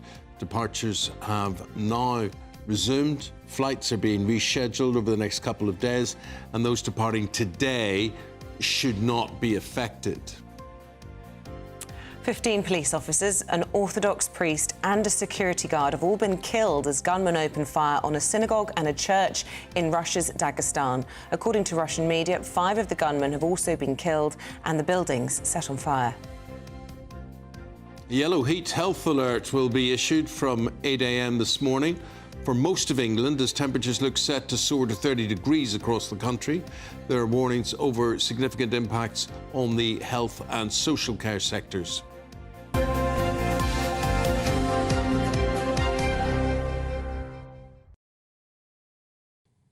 It's true what we were saying earlier. As soon as the rain stops, we've been moaning about the rain all winter. The sun comes out and it's all, you might die. Yeah. I mean, the health warnings are everywhere. So can't we just enjoy the heat for one day before we all panic? Yeah. But maybe we're all going to go crazy because we've been under this cloud for so long. It depends how much of all of that is health and safety. How dangerous is it? I mean, if it is dangerous and it's dangerous to some people, you got to take it seriously. But one suspects that it won't be that dangerous. Yeah, and most people are fairly sensible about how to look after themselves. I don't know. Let us know what you think. Have we gone a bit crazy with the nanny state with all these health warnings? And here's where you're going to go crazy around the country. Aidan McGivern will put you in the picture. A brighter outlook with Box Solar, sponsors of weather on GB News. Hello, a very good morning to you. It's going to turn hotter in places this week, although it's not going to be entirely sunny every day. There's some patchy cloud around this morning. Although it's mostly fine for many, that patchy cloud continues to affect the south and southwest. And Western Scotland, Northern Ireland sees a thicker cloud to begin things with some outbreaks of mostly light rain and drizzle. That'll tend to fizzle out by the afternoon with some brighter weather coming along. And for the vast majority, it's a decent enough summer's afternoon. And with the right amount of sunshine, temperatures will reach 26 to 28 Celsius towards the southeast, 24 or 25 further north. And across much of Scotland and Northern Ireland, it's a sunnier end to the day. But for the Midlands into central southern England, there will be some cloud lingering at this stage.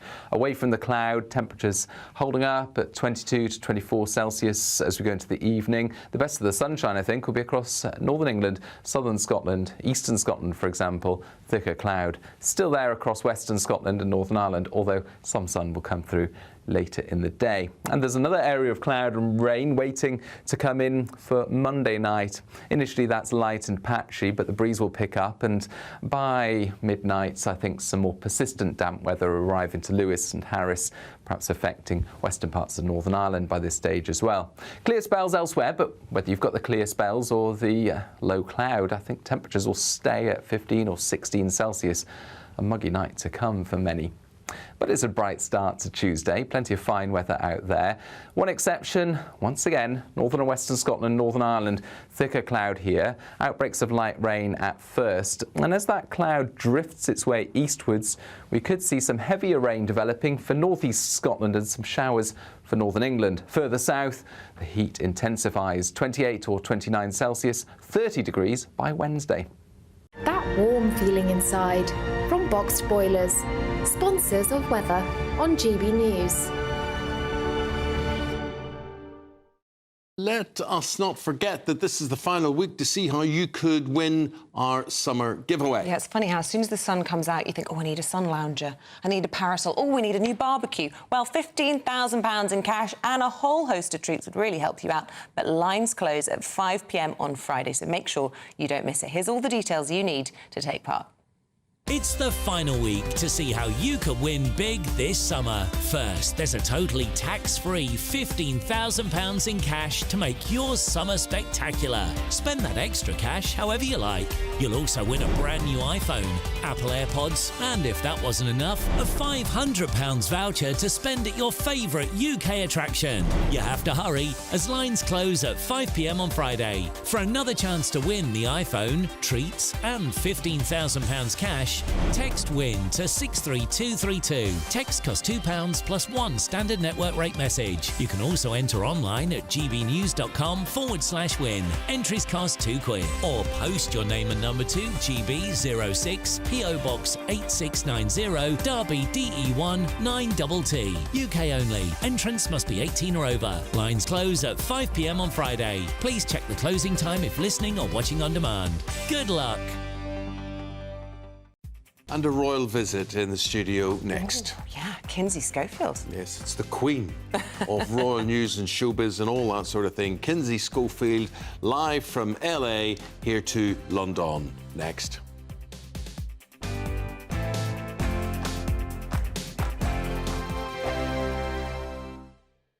This is GB News, Britain's news channel.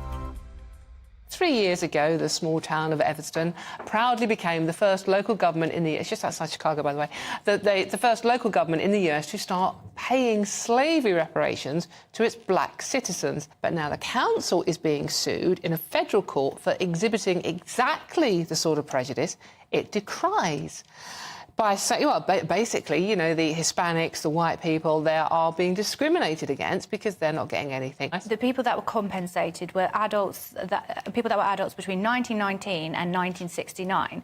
Now, they lived under a time, in terms of education, in terms of the job market, they were literally barred from having certain jobs, going to certain healthcare clinics and going to certain schools. So that is a set of very distinct challenges that white people, Hispanic people, Asian people did not face. So that is precisely why they've been compensated in this way. And I think it's about £20,000 it works out to. I would have given them a lot more. But you see, the thing is, history, we learn from history and we move on, and people evolve.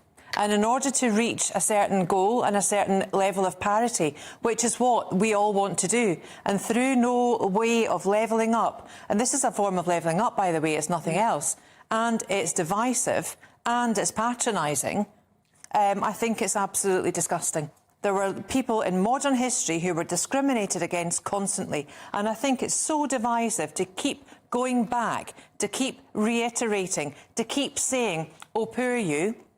Between 1919 and 1969, you couldn't get a mortgage. Well, that was wrong. No one's saying it was right. But do we need to be compensated for that? The legal challenge is saying that this is creating more divisions. Yes. The past is affecting the present, but not in a good way. The People's Channel. Join me, Nana Akwe, for an informative, interactive news programme with a difference. It's fun. It's true. You're not wrong. No one will be cancelled. Lovely. Join me from 3 p.m. every weekend, only on GB News, Britain's news channel. In the GB newsroom, we bring you the news as it happens. With our team of dedicated journalists across the UK, GB News brings you accurate reporting of the day's topical agenda. When the news breaks, wherever and whenever it's happening, we'll be there. This is GB News, The People's Channel, Britain's news channel. Join me, Neil Oliver, every Sunday night at 6 p.m. on GB News. And if an hour is not nearly enough for you, go to gbnews.com for special extended episodes online every Friday at 9 p.m, where we can truly get into the nitty-gritty of what's going on. GB News, Britain's news channel.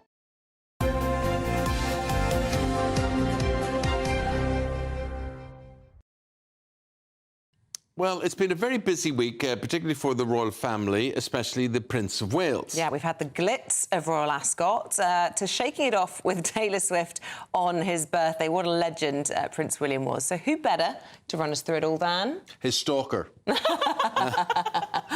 Kinsey, good morning. Showbiz reporter Kinsey Schofield. And it has been a busy week. I'm just going to show some of the things that you have been doing whilst in London, and you can talk us through as we can see what is. So here you are outside Buck House. Yeah, I had to meet some of the people outside of Buckingham Palace, see what they were up to. This is Royal Ascot. You took that photo. How close did I get to the king? Goodness. There's my purse. That's nice a horse. Outfit. Thank you very much. That's my little horse purse. I also saw GB News' own Cameron Walker there. Look at how handsome he looks.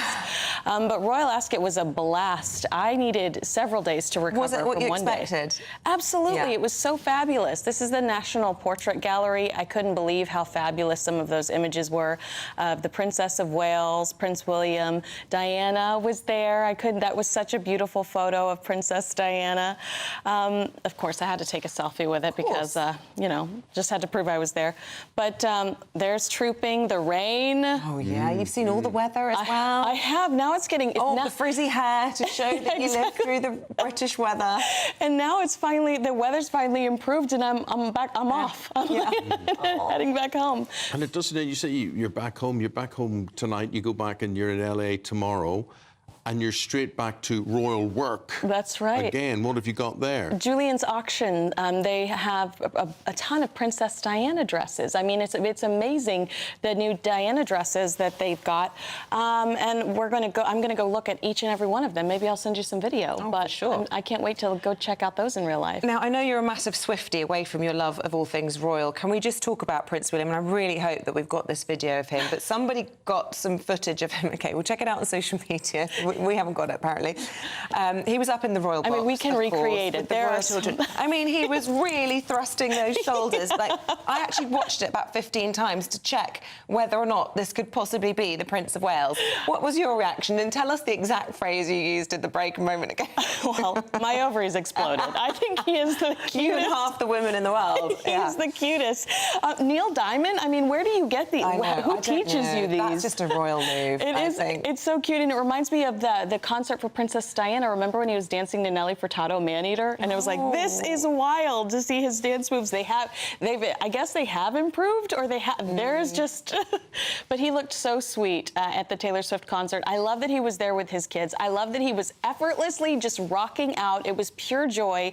And, we have been concerned about this family. So to see them having so much fun and to see them so blissful, it was a blast for us. And I think it's a good indication that things are positive. Yeah, although she wasn't there on his birthday with the Princess of Wales, but you know what, the kids were there, they were all smiling. That's true, absolutely. Yeah.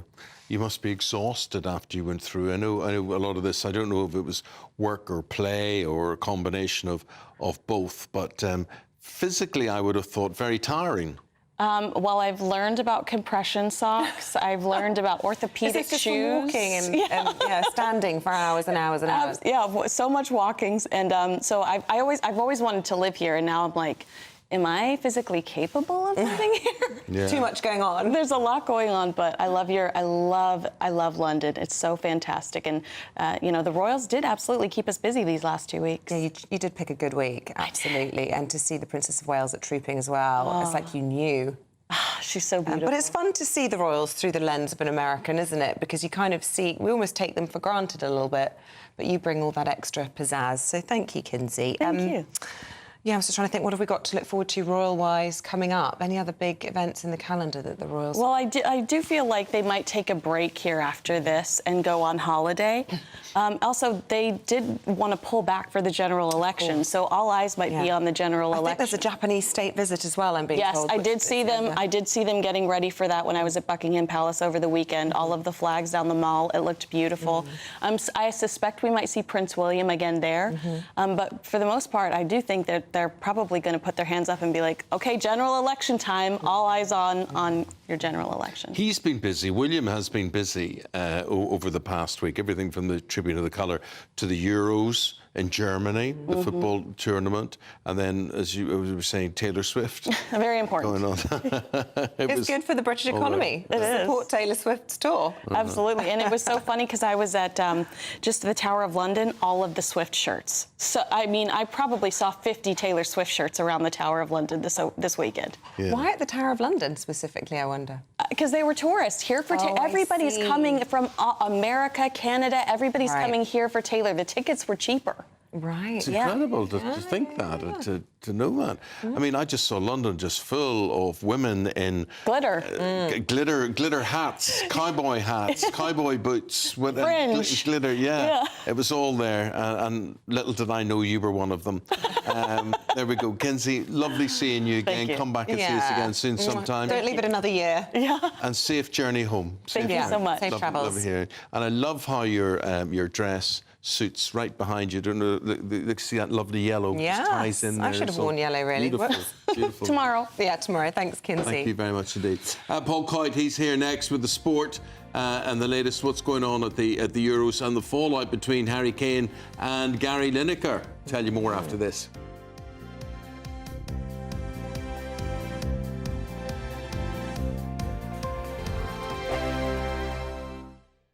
GB News is Britain's election channel. And when the big stories break, we're tackling them on Britain's newsroom. When we disagree, and we disagree a lot, it's even livelier than normal. We don't disagree that much. We do. His comedy, though, is revolting. I knew her, unlike you. That explains Beverly Turner's temperament. It's a bit frosty in here, isn't it? He'll have one of me one day. For dartball practice. Britain's newsroom on GB News. Weekdays, 9:30 a.m. GB News, the People's Channel, Britain's news channel. On election night, we are throwing a party. The GB News Election Night Watch Party will be live from Essex and you are all invited. On air from 10 o'clock, we'll have familiar faces from across the channel, entertainment and lots more stuff as we keep our eye on all the results as they come flying in. If you want to join our live Election Night Watch Party audience, scan the QR code on screen or go to gbnews.com/election party. This is GB News and we are Britain's election channel. This vote may seem to be about the politicians and the media, but it's actually about you. We won't forget that. Join us up and down the country as we follow every moment together. More than ever, it's important to hear all sides as you make your decision in the run-up to polling day. This is GB News, the People's Channel. Britain's election channel.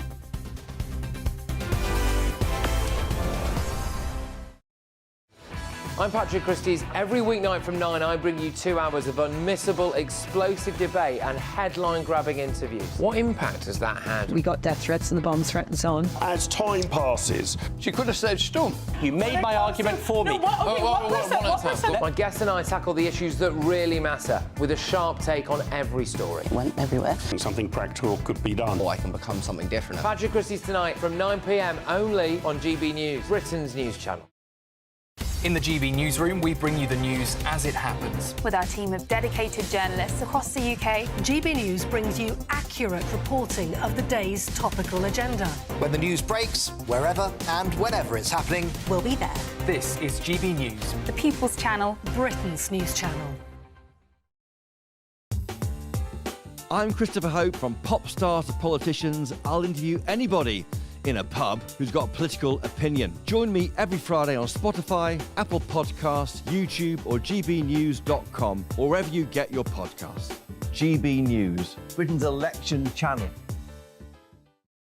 Join me, Neil Oliver, every Sunday night at 6 p.m. on GB News. And if an hour is not nearly enough for you, go to gbnews.com for special extended episodes online every Friday at 9 p.m, where we can truly get into the nitty-gritty of what's going on. GB News, Britain's news channel. On election night, we are throwing a party. The GB News Election Night Watch Party will be live from Essex and you are all invited. On air from 10 o'clock, we'll have familiar faces from across the channel, entertainment and lots more stuff as we keep our eye on all the results as they come flying in. If you want to join our live Election Night Watch Party audience, scan the QR code on screen or go to gbnews.com/election party.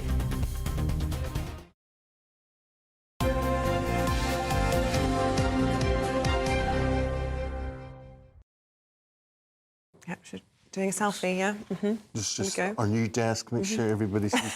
Then we can post it. What's that? What's happened there? Cinematic video. I don't want a That'll be cinematic dramatic. video. Put it to photo. There we go. Right.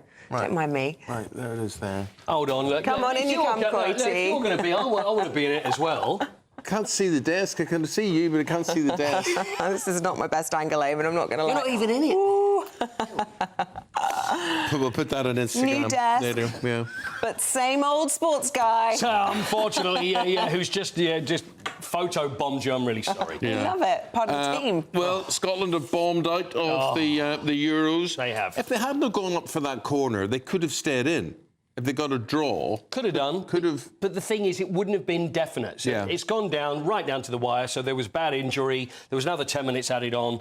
They had to go for the win. They had no choice. If they couldn't really take a chance and just think, you know what, maybe we'll get the draw and maybe we'll qualify as third place. You don't know, because there's still other games to go. But then Hungary went forward, all over. That's it. Scotland are out. 1954 was their first major championship. And since then, every time, 12 times now, they've never got past. I mean, come on, you can't sit here and say they were hard done by. They didn't deserve it. I'm not going to say they are. No, well, I'm just saying, you know, people can say it was an adventure, they weren't very good, and there we go. Yeah, think so. You know, Germany, if we look back, you know, we could say, Germany 5-1, it was then, they did OK against Switzerland. This is the game they needed to win, didn't manage to do it. It's all over, and so they're out. Harry Kane is... He's on the front of the Sun today. He's in the front of the Telegraph. He's in the front of the Star. Yeah. So basically, the row is what? I don't even think it's that much of a row. He was asked about what Gary Lineker and Alan Shearer had said about England. Now, obviously, England have not played well, and it was a very bad performance last time up against Denmark. So, obviously, being critics, they've been very critical. But then he was asked about that. Now, he can either go one way or the other, can actually say, yeah, you know, you're absolutely right, it was a disaster, or he can stand up for his team. He's the captain of England. So he's kind of gone slightly halfway house. I like what he said. This is what Harry Kane had to say when he was asked yesterday. See, maybe when I'm 40 or 50 and I might be on one of those pundits trying to dig players out. I hope I'm not, but yeah, it might change, but it is what it is. But I think from my point of view, just with the experience of, you know, players who have been there and been in the experience and maybe not played well in certain games and know it's tough to play for England, it's just like, OK, well, maybe take a step back and see where you were and what it was like and You're damned if you do, and you're damned if you don't. It's a difficult question to answer. Of course it is. I don't think he did really well. He says he does want to be one of those pundits maybe that digs people out, but that's what a pundit does. Well, they've also got to say what people are thinking, which is, you know, at the end of the day, they weren't. It wasn't very good. It was very good. Well, his point was that Shearer or Lineker didn't win anything with England either. Exactly. That is his point. And say, well, you know what? You didn't really have the success. But then again, neither did I. Neither did anybody else. But it doesn't stop you saying what you think about the team. So they do know what's going on. So, anyway. Well, I think there's a general disappointment from people at large. I just think that, come on, England, you could play a bit more adventurous. You could be a bit more attacking. I agree. I agree.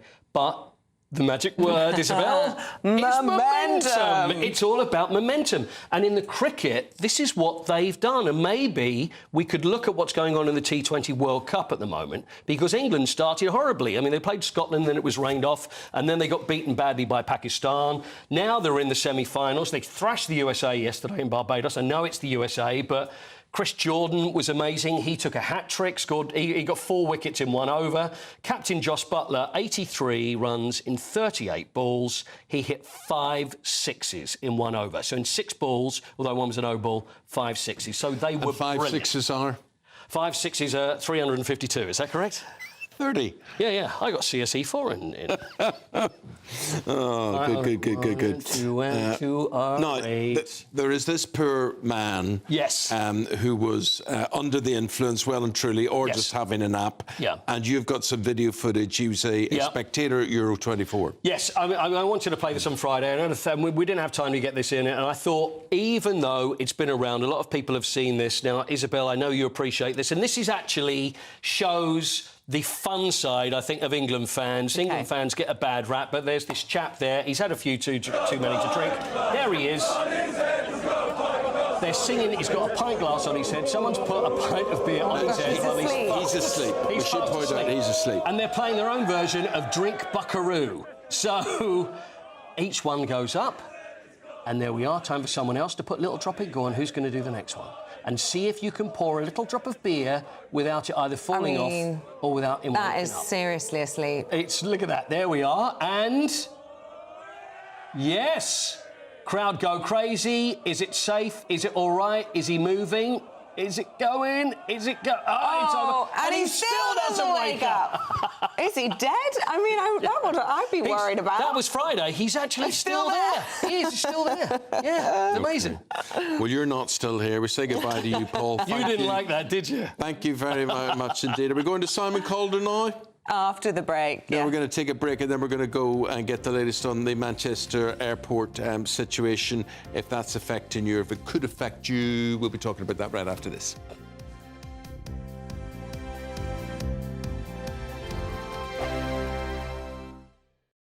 In the GB newsroom, we bring you the news as it happens. With our team of dedicated journalists across the UK, GB News brings you accurate reporting of the day's topical agenda. When the news breaks, wherever and whenever it's happening, We'll be there. This is GB News. the People's Channel. Britain's news channel. Join me, Neil Oliver, every Sunday night at 6 p.m. on GB News. And if an hour is not nearly enough for you, go to gbnews.com for special extended episodes online every Friday at 9 p.m, where we can truly get into the nitty-gritty of what's going on. GB News, Britain's news channel.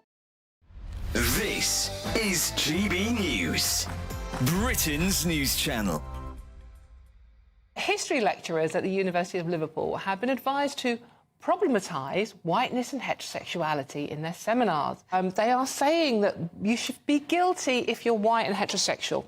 Not using the long words they use, but that's kind of what they're saying. Yeah, but do you know what? History in this country is concerned with more and has been lived by more white people and more heterosexuals, right? And that's the history. I'll tell you something else, Dawn. This is Russell Group University material here. This is Liverpool. It's a really good university. Mm-hmm.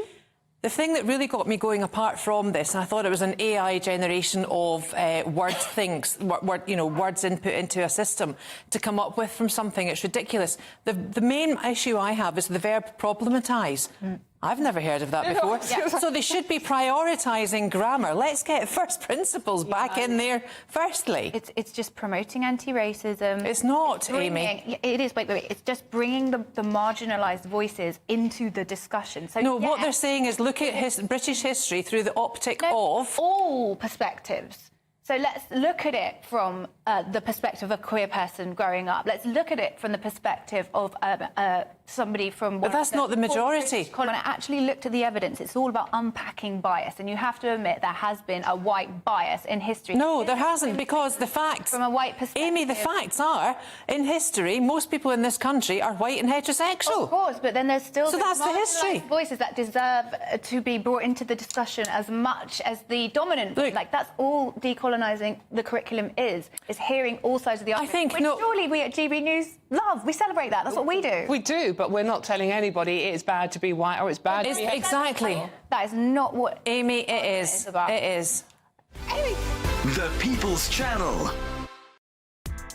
Join me, Nana Akwe, for an informative, interactive news programme with a difference. It's fun. It's true. You're not wrong. No one will be cancelled. Lovely. Join me from 3 p.m. every weekend, only on GB News, Britain's news channel.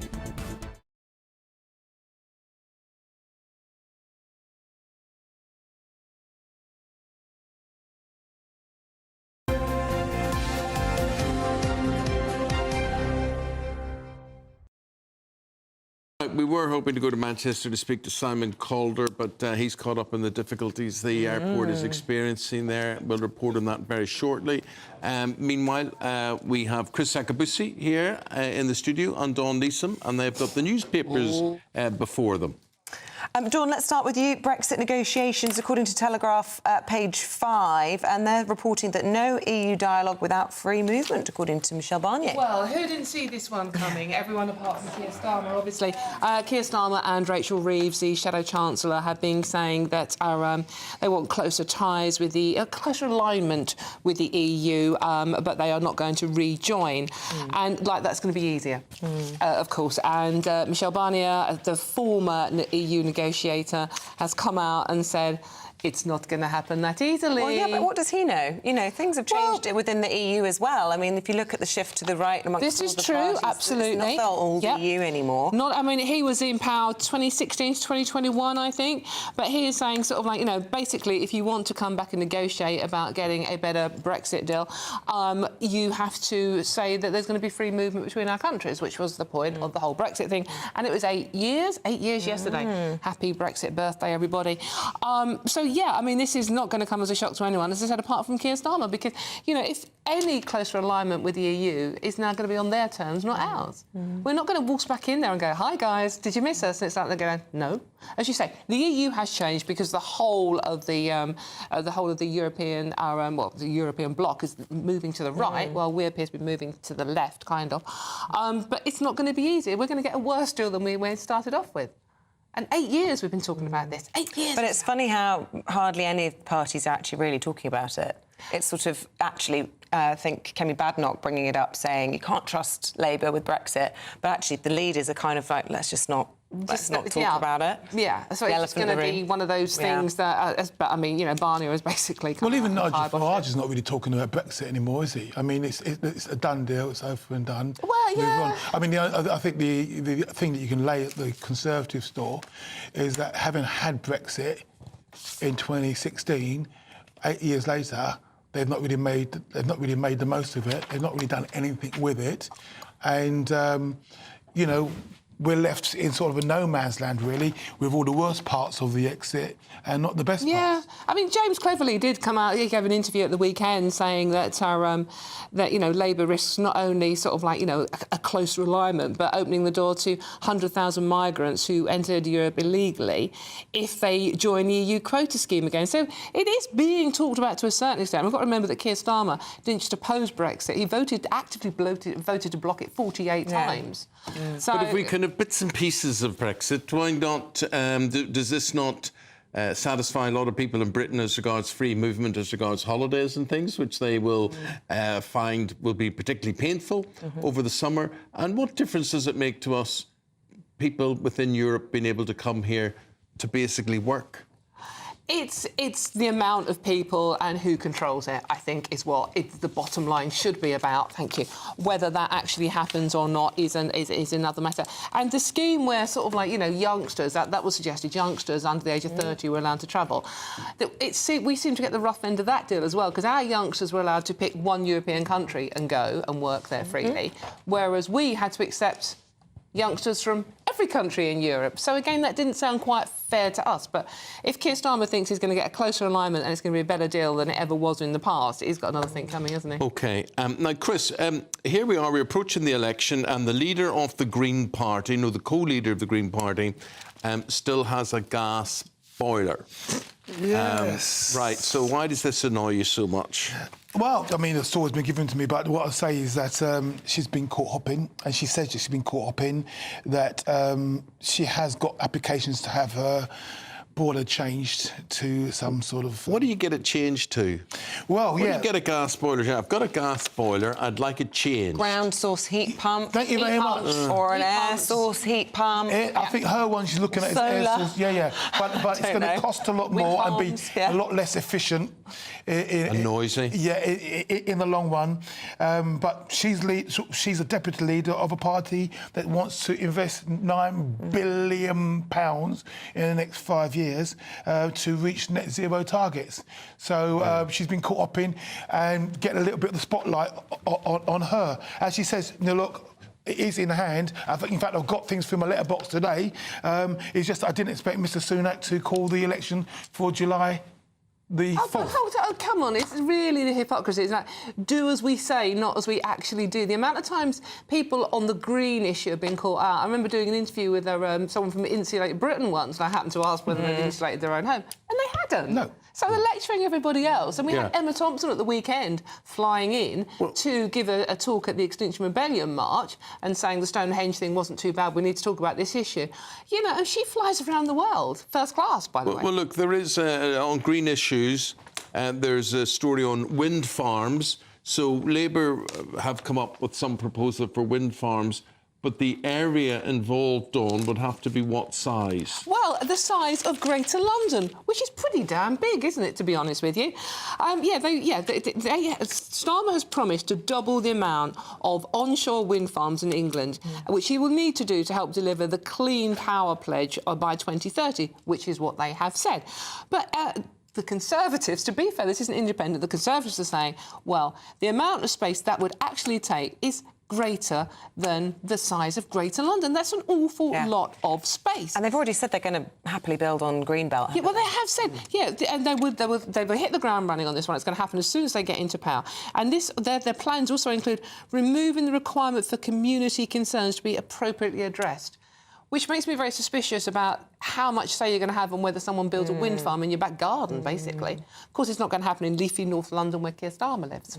Well, no, they are ghastly. They are ghastly. They're not very pretty, are they? They're fine, as long as they're not by your back garden. And that is the problem, isn't it? I've got a field opposite my house. So why do you say they're ghastly? They just look ghastly. There's quite big white posts right next to your back garden, so that beautiful view you had of the Aylesbury Vale and all the hillside, that's all gone. I mean, we've got a couple over where I live. Yeah. And probably like a mile away from the house, but actually they're quite imposing. So it's as if they're looking over you. Look, like you said, NIMBY, not in my backyard. But you've got to put them somewhere, so it's going to be affecting somebody. Well, you know, and I think it'd be the poorer parts, the poorer communities that will suffer from this one because, you know, nice middle-class people can sort of, like, kick up a fuss more about it. It doesn't sound like they'll get a chance. They're not going to take into account. Well, they are going to get rid of, you know, some of the restrictions, so people don't have as much say about where they're built. But I think, you know, middle-class people can get more organised and fight back, whereas the poorer areas, I think they're going to be... Have a wind farm, shut up. Staying with the green theme, Dawn, shopping habits. John Lewis, the Department Store John Lewis has launched what? It has, right, OK. Do you know how many items of clothing the average person throws away in this country every year? Every year? Every year, yeah. I don't know. It's 35. We just dump 35 items of clothing from our wardrobe. Do you think you do? I don't think I do. I don't. This is the average person. No one said you were average, Isabel. That's true. But yeah, John Lewis, to counteract the amount of waste from disposable fashion, is launching a wave of product designed to minimise waste and maximise longevity. It's a 20-strong collection that goes on sale by 2028. So, what sort of items tend to be? Are we talking about pants? PJs, baby wear, duvets, pillows. Yeah, everything basically. Okay, stuff that you can't send to the charity shop, really. Yeah. I mean, I was moaning about Emma Thompson just now, and basically, sort of like, you know, jetting around the world. It's just over 2.6%, I think, of sort of like, you know, global carbon emissions. Whereas the fashion industry is 10% of global carbon emissions. It's huge, isn't it? So, I mean, I do like the idea of this sort of reversal of the trend of disposable fashion wear. You know, there was a time where you could sort of wear it for a year, chuck it away, next one in, and it's quite clearly unsustainable. So I do like the idea of this much more circular economy idea. I definitely, I mean, I've got kit in my wardrobe for 20, 25 years. Do you still wear it, though, or you just order it? Absolutely, Good for you. You Prince Charles. Absolutely. So, you know, I rock the old 1990 big off. Yeah, especially when I'm on my Jack Jones in the garden. Why not? Yeah. You know, I mean, I'm not a fashion... Yeah.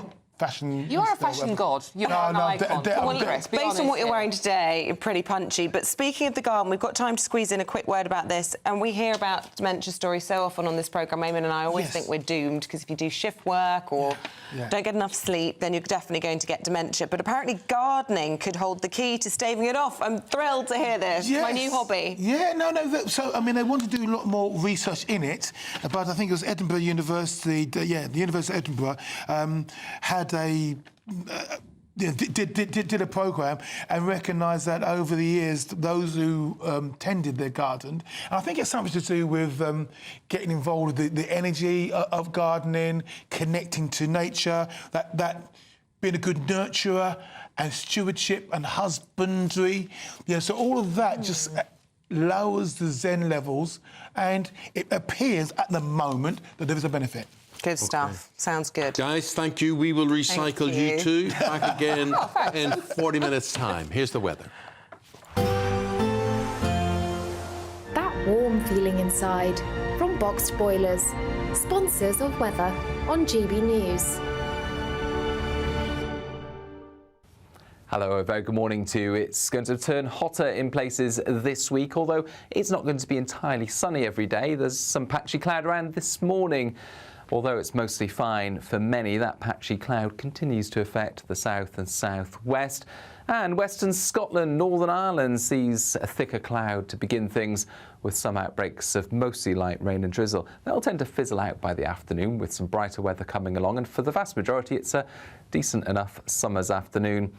And with the right amount of sunshine, temperatures will reach 26 to 28 Celsius towards the southeast, 24 or 25 further north. And across much of Scotland and Northern Ireland, it's a sunnier end to the day, but for the Midlands into central southern England, there will be some cloud lingering at this stage. Away from the cloud, temperatures holding up at 22 to 24 Celsius as we go into the evening. The best of the sunshine, I think, will be across northern England, southern Scotland, eastern Scotland, for example. Thicker cloud still there across western Scotland and Northern Ireland, although some sun will come through later in the day. And there's another area of cloud and rain waiting to come in for Monday night.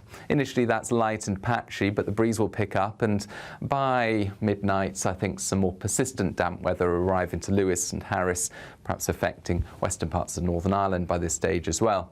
Clear spells elsewhere, but whether you've got the clear spells or the low cloud, I think temperatures will stay at 15 or 16 Celsius.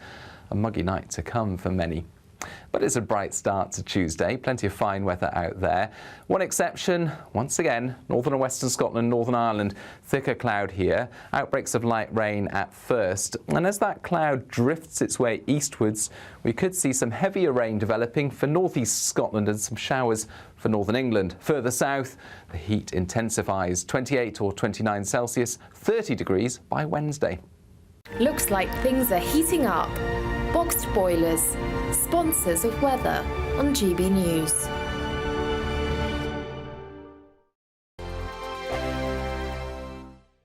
It's the final week to see how you can win big this summer. First, there's a fabulous £15,000 in tax-free cash to ensure this summer is special. What would you spend that on? Next, you'll also receive the latest iPhone 15 and a set of Apple AirPods. And finally, £500 to spend at your favourite UK attraction. You have to hurry, as lines close at 5 p.m. on Friday. For another chance to win the iPhone, treats and £15,000 cash, text prize to 63232. Text costs £2 plus one standard network rate message. You can also enter online at gbnews.com/win. Entries cost £2, or post your name and number to GB06 PO Box 8690 Derby DE1 9TT. UK only. Entrants must be 18 or over. Lines close at 5 p.m. on Friday. Please check the closing time if listening or watching on demand.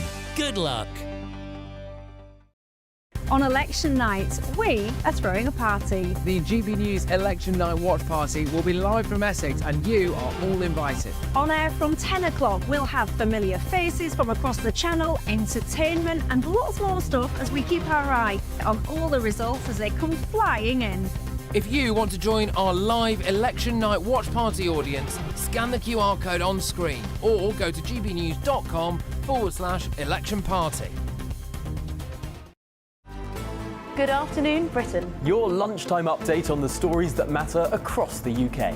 From breaking news and insightful analysis, inspiring stories and lively debates. You're comparing yourself to a former Prime Minister. Which is it? Stay informed, stay updated, stay entertained. I just don't know how anyone would not want to be there. Every weekday from midday. We are Good Afternoon Britain, only on GB News. Britain's news channel.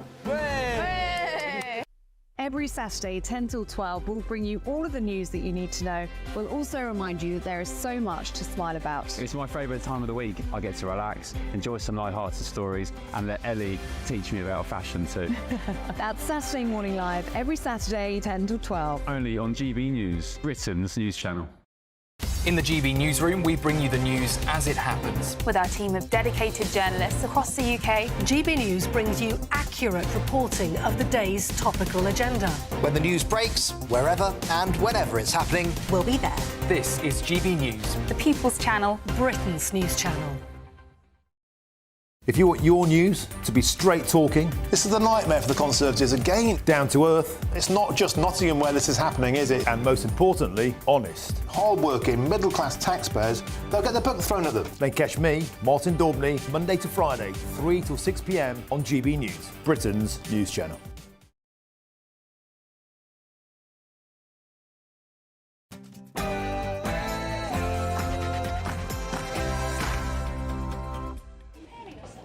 Hello there, good morning. As Labour looks set to rip up the Conservatives' trans ideology, school ban, that's one of the things we're talking about today. Yeah, it means children could be taught that there are more than two genders. The Shadow Education Secretary repeatedly refused yesterday to rule out ditching the controversial plans brought in earlier this year.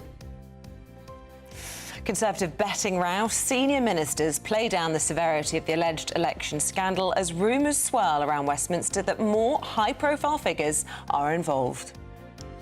Also ahead, the desperate search continues as a new video of missing Jay Slater showing him hours before he went missing. Police say they are narrowing their search. And his family now are being offered the help of Madeleine McCann investigator Mark Williams-Thomas to try and crack the case. Travel chaos. Thousands of passengers stranded at Manchester Airport after an IT meltdown yesterday. This morning, flights are resuming, with desperate holidaymakers hoping to get away. And Britain hots up. A yellow heat health warning comes into force today as temperatures look to reach 30 degrees across the country.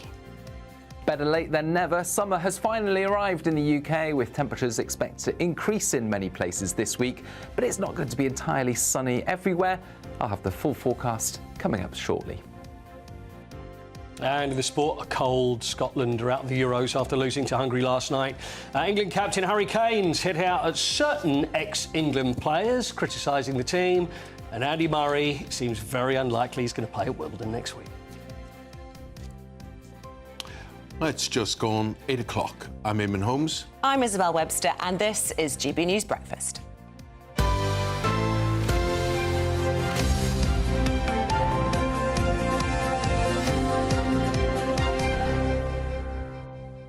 If you're just tuning in this morning, I want to thank people who have been watching for all their comments today as we reach a new day, a new week and a new set here on GB News Breakfast. Yeah, we've been slaving all weekend trying to sort all of this out, haven't we? Out with the paint brushes and the dustpan and brush and shaping it up to make it look good. Hope you notice the differences.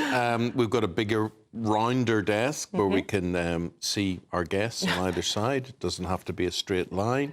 And... yeah, just all a bit whizzy. Or just a bit whizzy. Yes, You're right. So let us know what you think this morning. Even your Lots man of lovely squeezed in comments. here. Yeah. And the thing is, though, because I'm now working to the left, I'm now having it in sports terms, I'm now southpaw. Yeah. It's slightly throwing me. So if I'm leaning one way, that's the reason. It's a good angle, though. But I can see Izzy better. That's the main thing. I'm sorry about that. Right, Labour looks set to bring trans issues back into the classroom as they announce a review of the guidance released by the Conservatives earlier this year. Well, it comes as Labour also plan to cut down the paperwork involved in changing gender by removing the need to prove that they've lived as their preferred gender for 2 years. The advice was announced by the Conservatives earlier this year and is due to be reviewed if Keir Starmer wins the general election. Meanwhile, the Prime Minister has warned that it would take decades to recover from the disaster of a Labour government. The Prime Minister faces his own issues as tensions rise from within the Conservative Party as he's being urged to have a tougher stance on those being investigated by the Gambling Commission.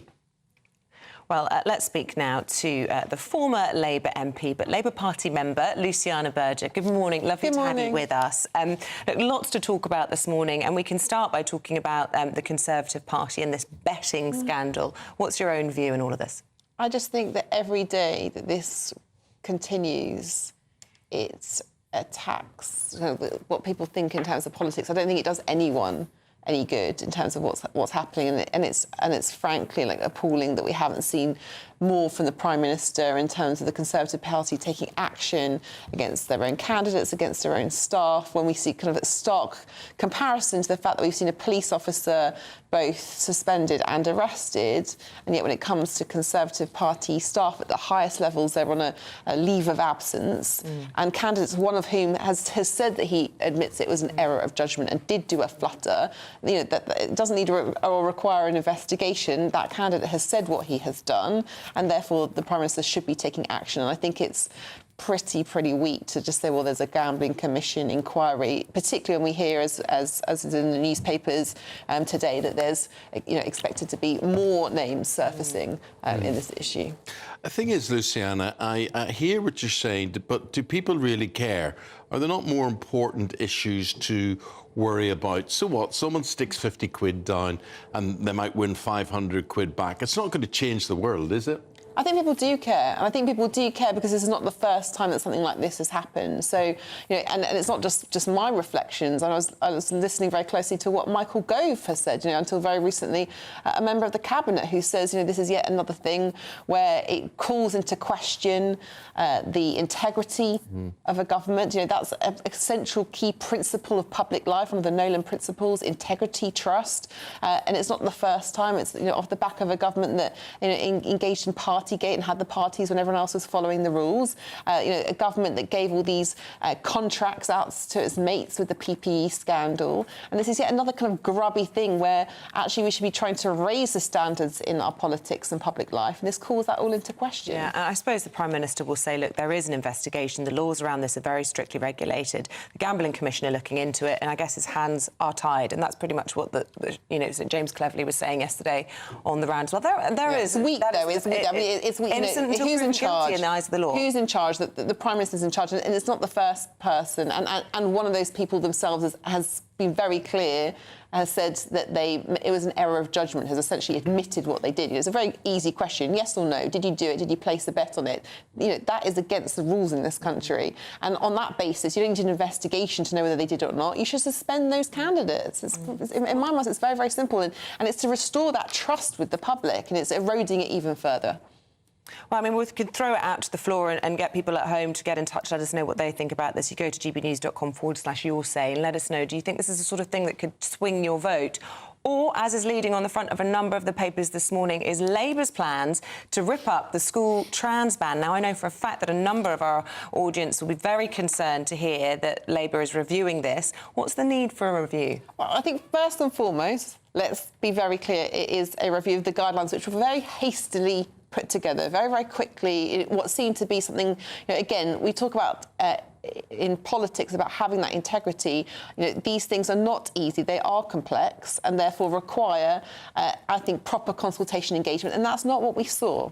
And actually, if you look at the language in particular in these draft guidelines, and they are only draft guidelines, some of it's particularly, I think, kind of inflammatory. I think some of it is very, very partisan and unnecessary. So language matters in these discussions, particularly when we're talking about young people, and the wellness of young people should be at the heart of our consideration. So let's be very clear, the Labour Party has not said that it's going to rip it up. They've said that they're going to review them and to have a proper consultation, which anyone, including your viewers, can participate in. But as someone who's had your own relationship with Labour and difficulties with the way it's been run over the last few years, you can... No. Well, not on this issue, but on other issues. That was anti-Semitism. Yeah. But let me just finish my point. There will be a lot of people who think, I'm not sure I can trust the Labour Party on this issue.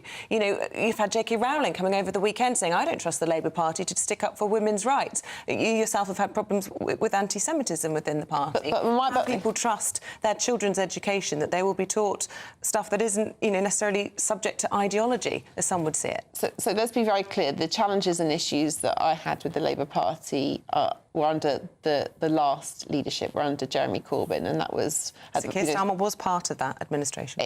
He was part of collective responsibility of people that sit around a cabinet. He wasn't in charge, he wasn't the leader, and he wasn't responsible for the very terrible things that happened under Jeremy Corbyn's leadership, which were investigated and found to have broken the law.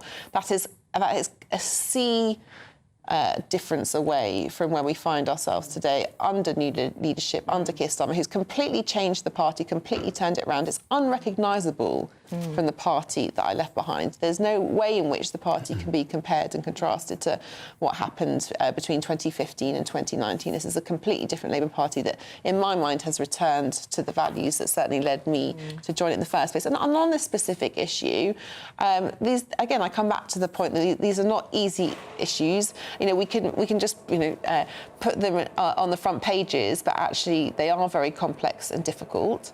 And are they? I mean, are they that difficult? Is it really difficult to say how many genders there are?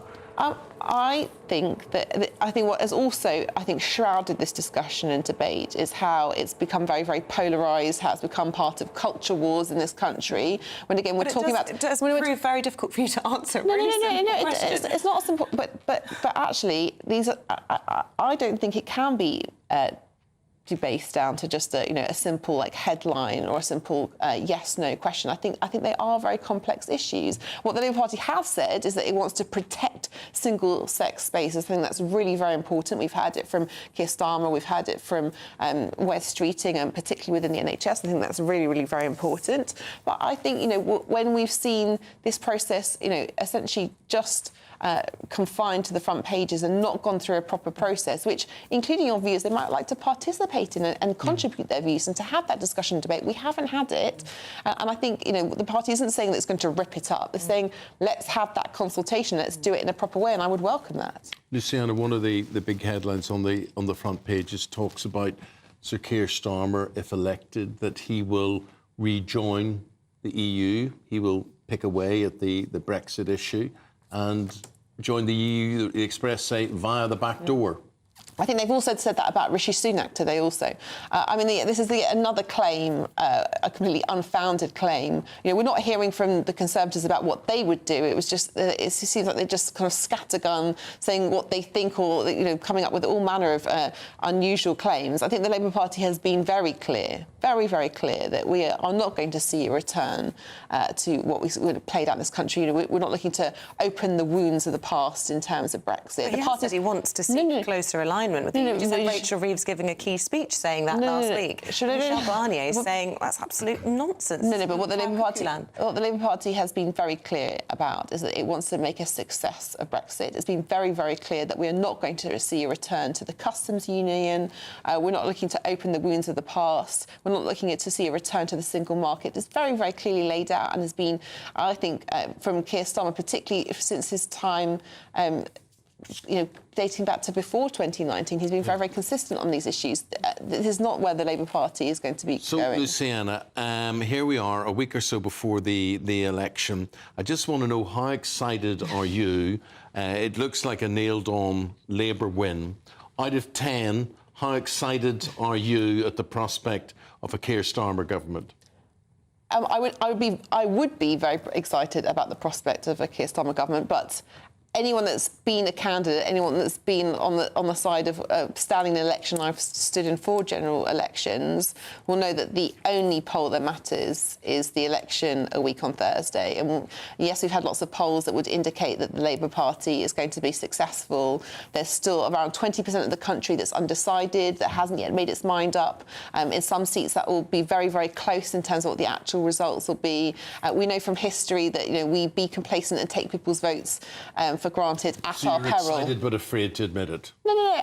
Of course, I desperately, desperately want change in this country. We've seen utter chaos for the last 14 years. It would make me be absolutely ecstatic if Labour was to win in 14 years. But ecstatic's pretty good.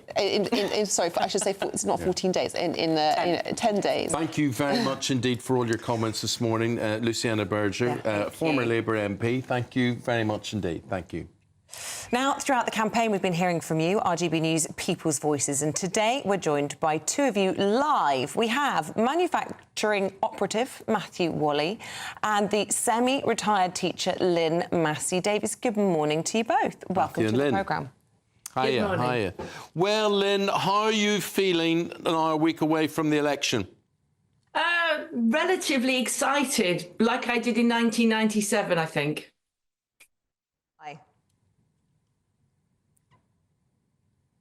Tell us why, Lynn. You're not very much in favour of the Conservatives.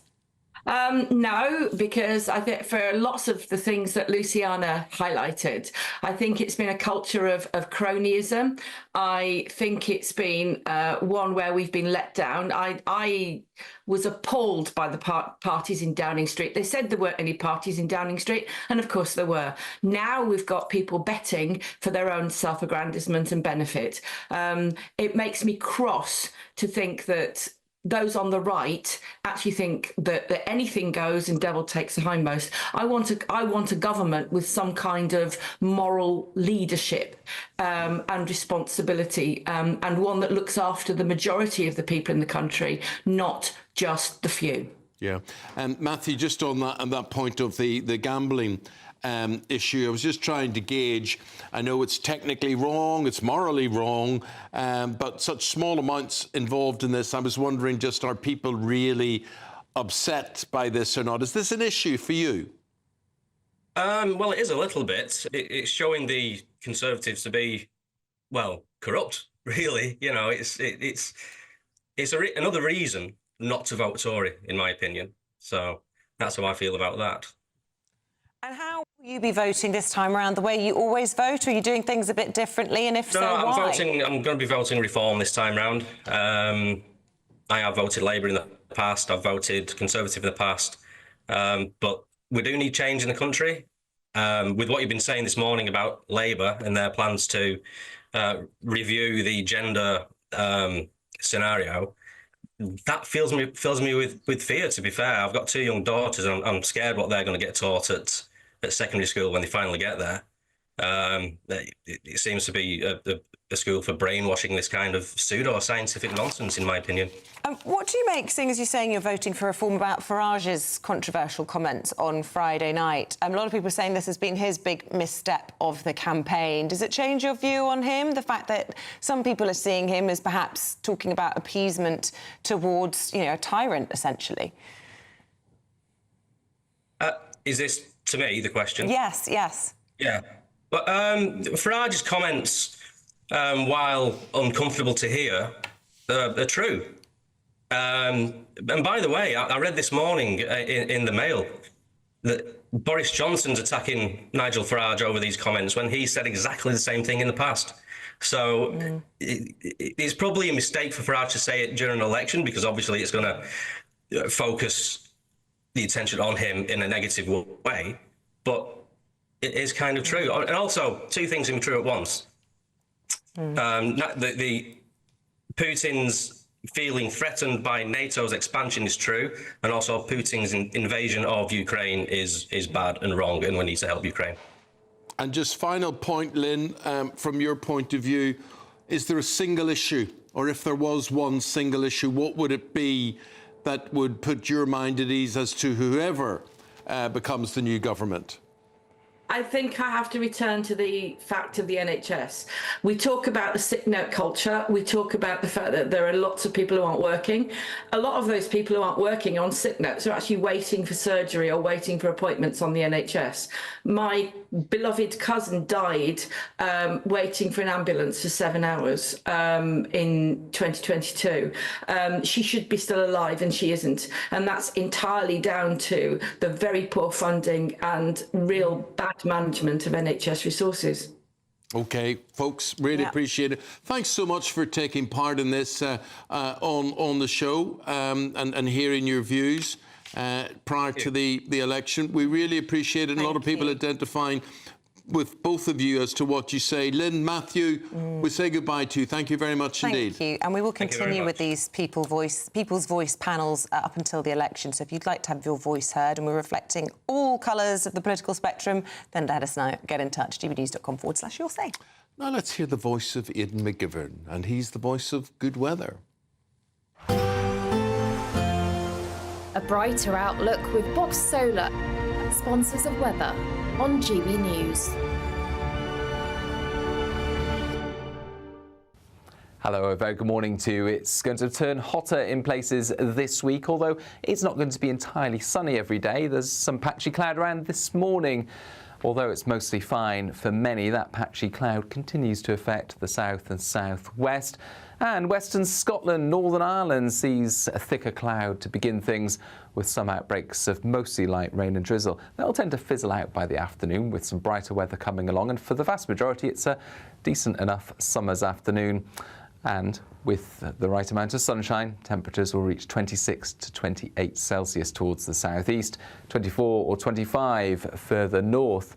And across much of Scotland and Northern Ireland, it's a sunnier end to the day, but for the Midlands into central southern England, there will be some cloud lingering at this stage.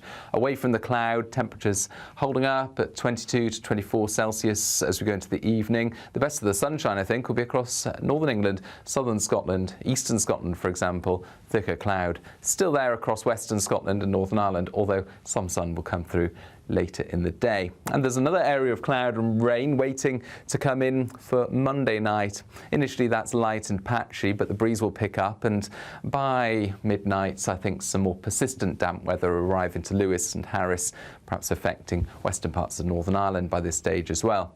Clear spells elsewhere, but whether you've got the clear spells or the low cloud, I think temperatures will stay at 15 or 16 Celsius. A muggy night to come for many. But it's a bright start to Tuesday, plenty of fine weather out there. One exception, once again, northern and western Scotland, Northern Ireland, thicker cloud here, outbreaks of light rain at first. And as that cloud drifts its way eastwards, we could see some heavier rain developing for northeast Scotland and some showers for northern England. Further south, the heat intensifies, 28 or 29 Celsius, 30 degrees by Wednesday. That warm feeling inside from Boxed Boilers, sponsors of weather on GB News. So now that summer finally looks as if it is here, appropriate for us to offer you our summer giveaway. Yeah, £15,000 in cash and a whole host of many essential summer treats. The lines, though, closing at 5 o'clock on Friday, so make sure you are in it if you want to win it. Here's how.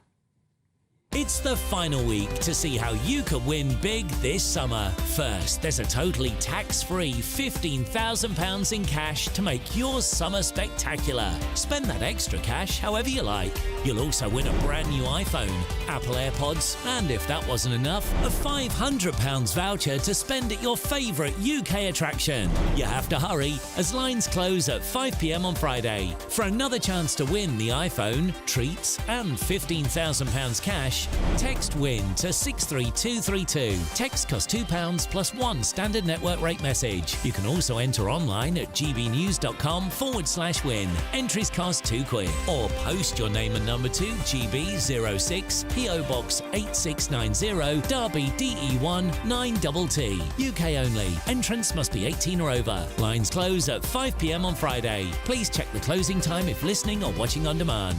Good luck. Good luck indeed. That would come in handy, wouldn't it? I'll tell you who else is going to come in handy now. Paul Coit. He'll be in just a moment with all your latest sports news. Don't go anywhere.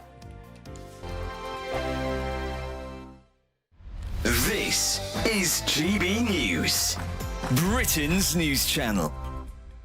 3 years ago, the small town of Evanston proudly became the first local government in the... It's just outside Chicago, by the way. The first local government in the US to start paying slavery reparations to its black citizens. But now the council is being sued in a federal court for exhibiting exactly the sort of prejudice it decries. By saying, well, basically, you know, the Hispanics, the white people, they are being discriminated against because they're not getting anything. The people that were compensated were adults, people that were adults between 1919 and 1969. Now, they lived under a time, in terms of education, in terms of the job market, they were literally barred from having certain jobs, going to certain healthcare clinics and going to certain schools. So that is a set of very distinct challenges that white people, Hispanic people, Asian people did not face. So that is precisely why they've been compensated in this way. And I think it's about £20,000 it works out to. I would have given him a lot more. But you see, the thing is, history, we learn from history and we move on, and people evolve.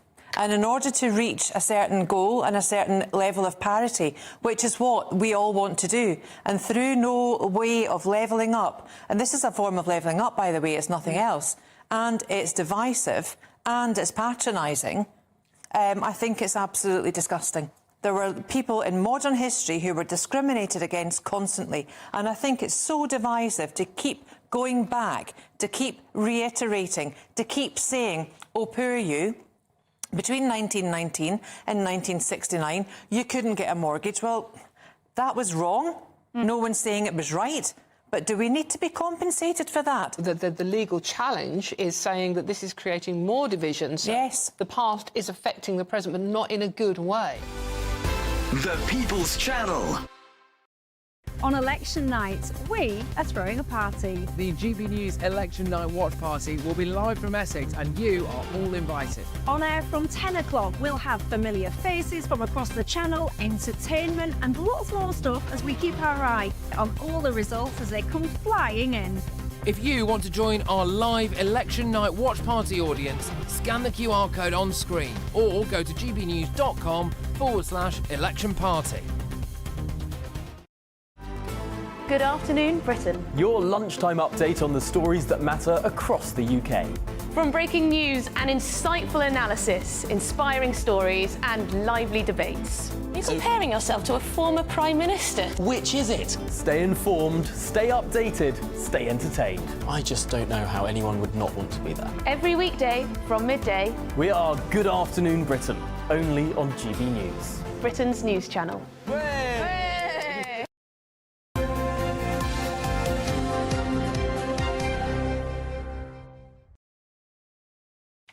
Mr. Paul has the sport. We say good morning to him and not a good morning if you're Scottish, of course. No, I don't, is it a surprise, though? I don't. No. They always say in this game, isn't it? It's the hope that kills you, and it's the same with Scotland as well. You know, they got thumped by Germany and then drew with Switzerland with our friend Ramon Vega, who, by the way, did very well against Germany yesterday, because they drew 1-1, and then lost 1-0 to Hungary last night. But it's the way they lose. You know, there's no excitement. Ain't what you do, it's the way that you do it, isn't it? Yeah. That's it, yeah. You know, I mean, we could sit here and say, oh, they were so unlucky and they were so this and so that. But they weren't playing with any panache. I think so, and quality does show. At this level, quality shows. They've got good players.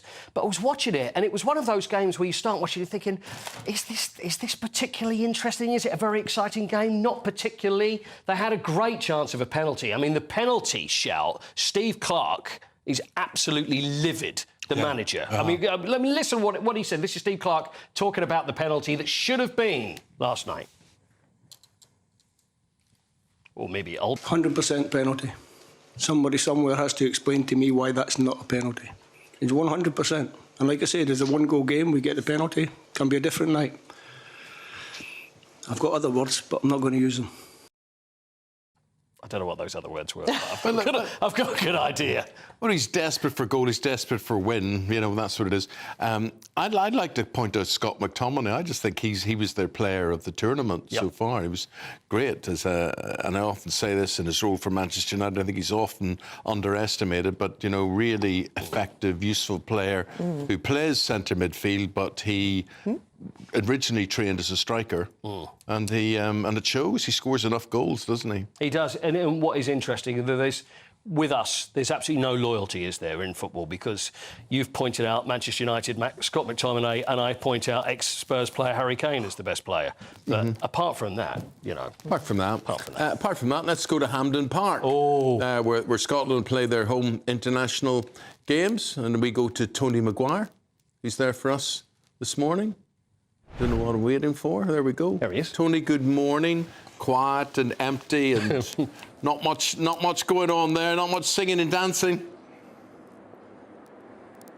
No, it's good morning, and certainly if you just hold your breath and listen, you can hear the tears of about 5,000 Scotsmen around in every direction.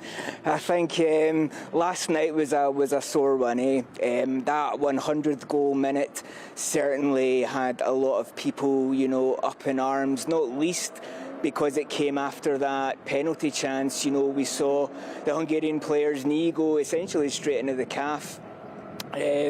of the chance, and that really could have changed the course of the match. And as you said there, Steve Clarke not happy, but you know, and the other side of that, there's a lot of Scotland fans that are not happy with Steve Clarke. This was his, I believe, second Euros tournament, and you know, 2 points essentially in 6 matches isn't the greatest record.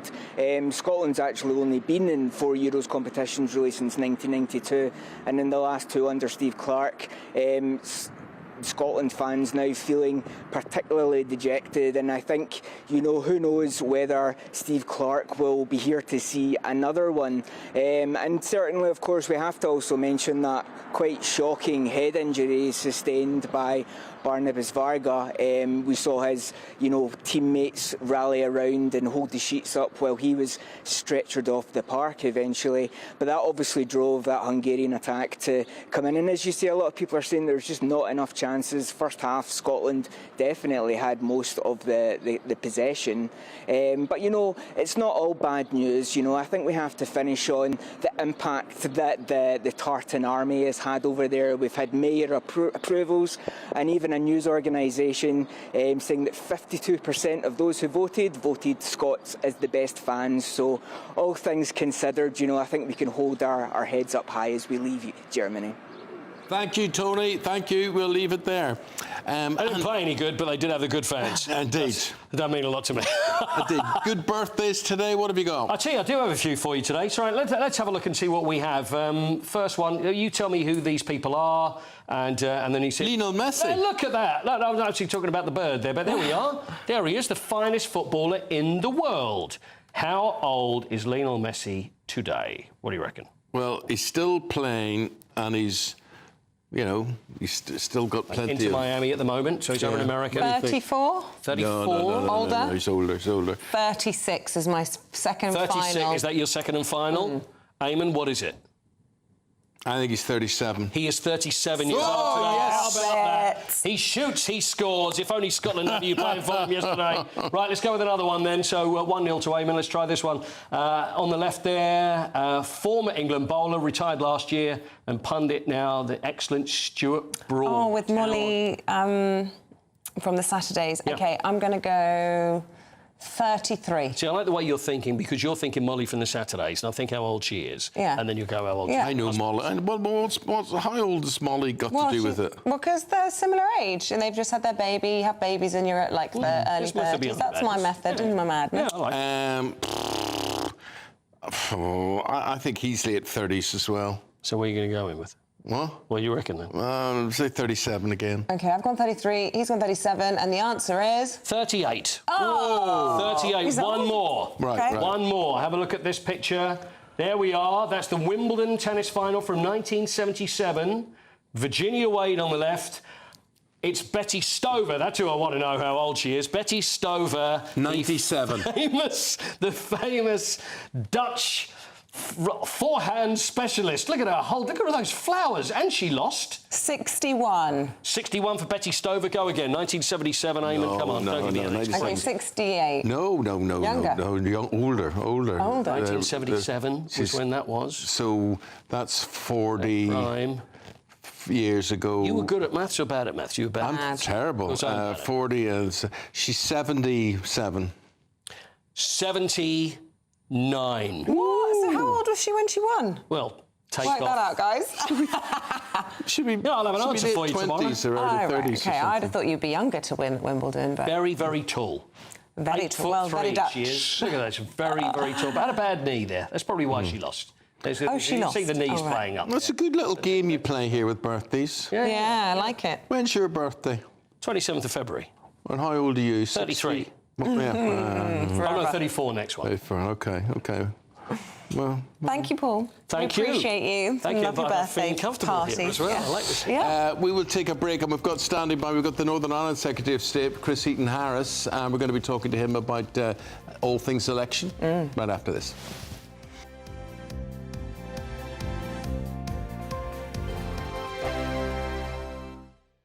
GB News is Britain's election channel. And when the big stories break, we're tackling them on Britain's newsroom. When we disagree, and we disagree a lot, it's even livelier than normal. We don't disagree that much. We do. His comedy, though, is revolting. I knew her, and unlike you. That explains Beverly Turner's temperament. It's a bit frosty in here, isn't it? He'll have one of me one day. Yeah, for dartball practice. Britain's Newsroom on GB News. Weekdays, 9:30 a.m. GB News, the People's Channel, Britain's news channel. On election night, we are throwing a party. The GB News Election Night Watch Party will be live from Essex and you are all invited. On air from 10 o'clock, we'll have familiar faces from across the channel, entertainment and lots more stuff as we keep our eye on all the results as they come flying in. If you want to join our live Election Night Watch Party audience, scan the QR code on screen or go to gbnews.com/election party.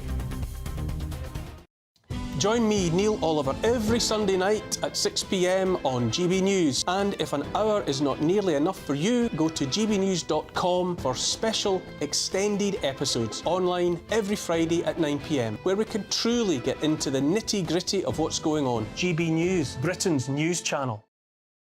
In the GB Newsroom, we bring you the news as it happens. With our team of dedicated journalists across the UK, GB News brings you accurate reporting of the day's topical agenda.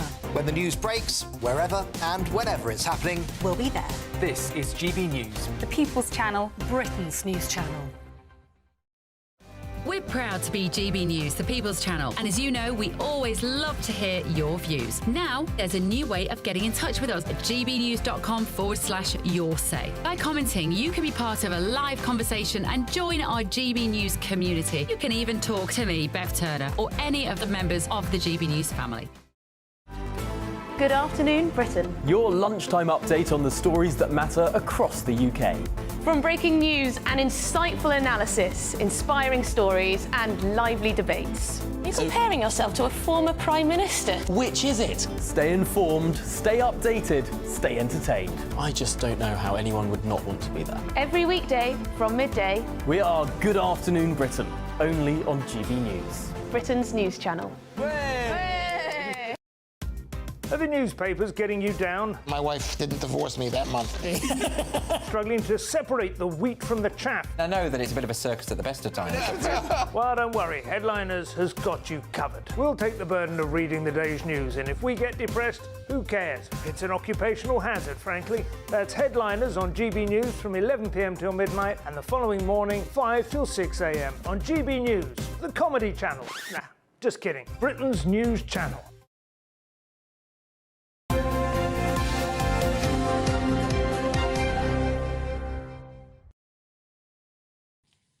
Welcome back. The time is 8:36. We're expecting to speak to a member of the government shortly, but in the meantime, we're going to take a look at what is making the news with the former editor of the Daily Star, Dawn Neeson, and the Olympian Chris Akabusi. Good morning to both of you.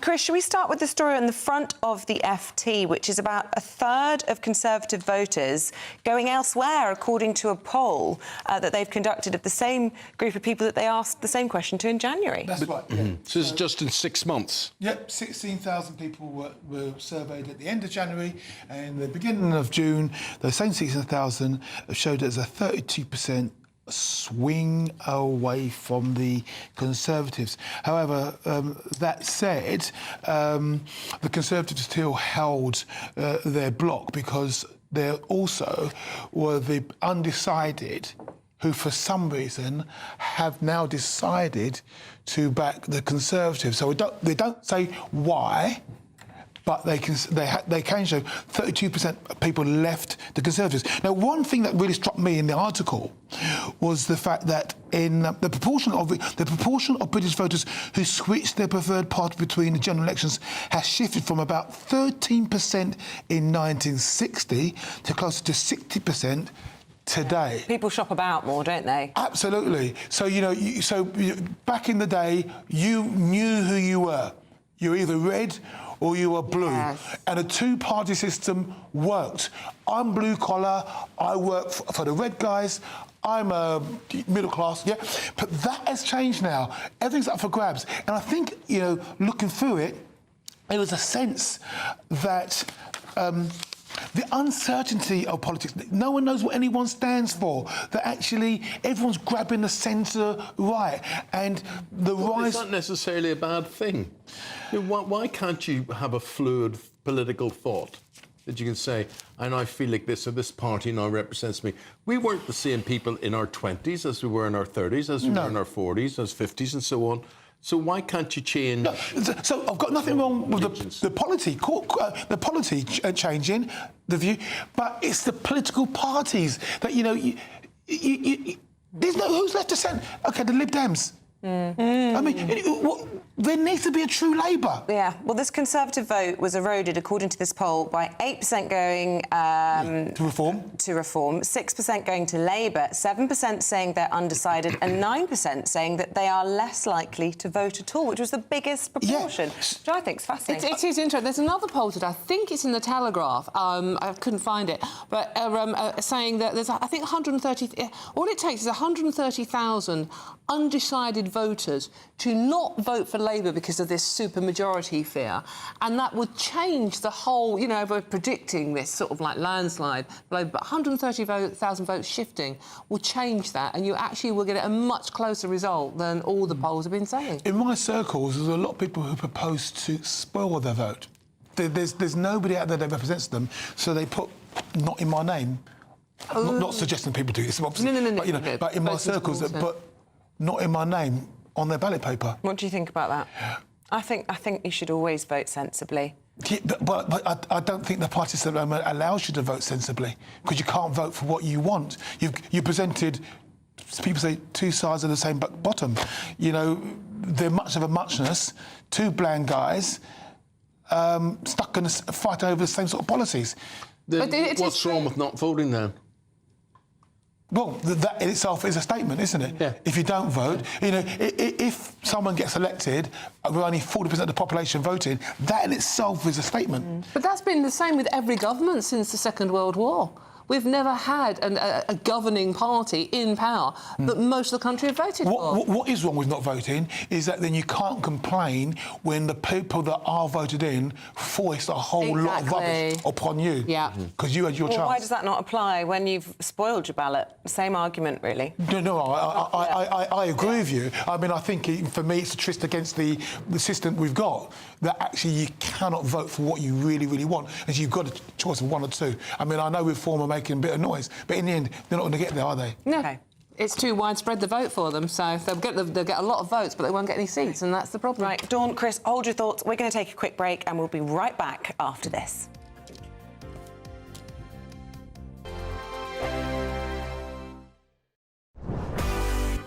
This is GB News, and we are Britain's election channel. This vote may seem to be about the politicians in the media, but actually, it's about you. And we won't forget that. Join us up and down the country as we follow every moment together. More than ever, it's important to hear all sides as you make your decision ahead of polling day. We're here for you. This is GB News, the People's Channel, Britain's election channel. Britain's newsroom, weekday mornings from 9:30. I've got a grade 3 astrocytoma brain tumour. Once I was diagnosed, I tried to do my claim with my insurance company and was rejected. They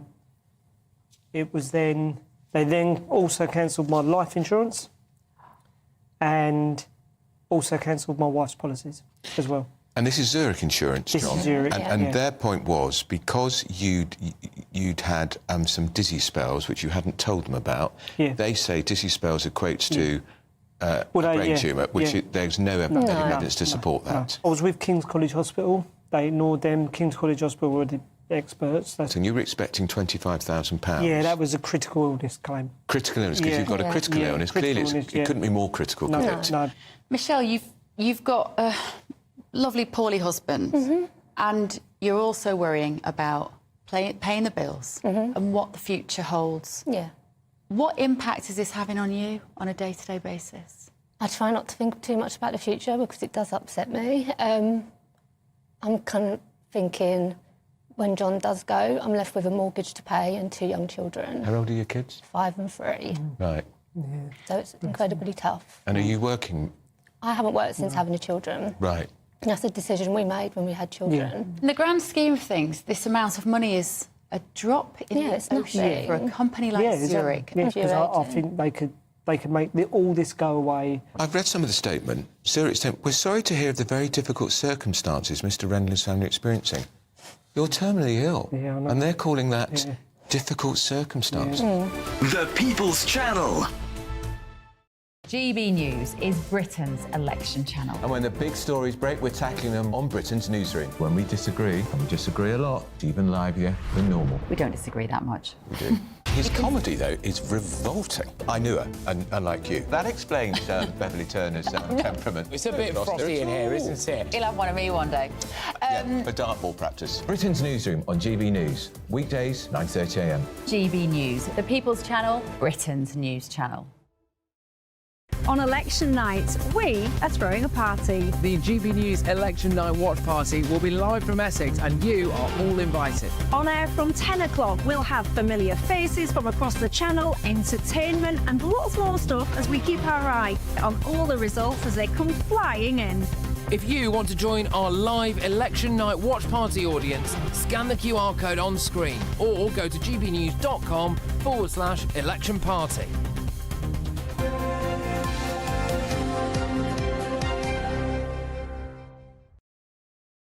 I've got Dawn and Chris here in the studio, but we will temporarily interrupt what they were reviewing, what they were saying, to go to the Northern Ireland Secretary. And we say good morning to Chris Heaton-Harris. Mr. Heaton-Harris, morning.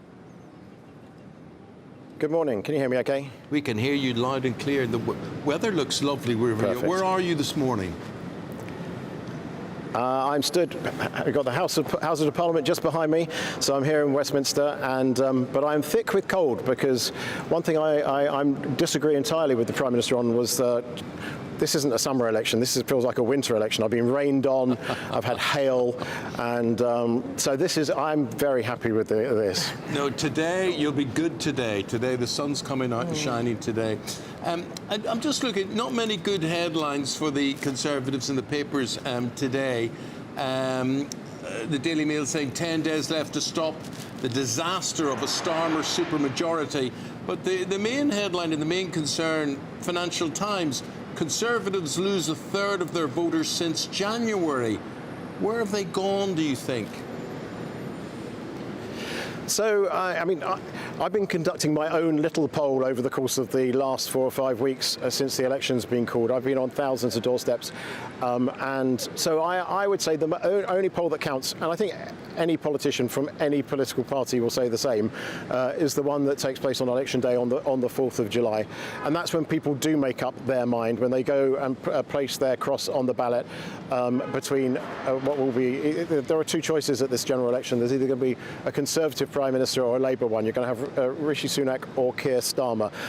You're going to have either lower taxes in the future or higher taxes. Higher immigration with Starmer, lower immigration with Rishi, and a whole host of other things that we could go into. And lots of people will be listening. I've been canvassing now for 35 years. I know that there's everything to play for in the last 10 days of a campaign. But the concern that people will be having is that if Labour get a massive majority, they'll change the rules of the game. They won't govern in the way that they've approached this campaign. They've barely said anything that they stand for, what Keir Starmer stands for during the course of this campaign.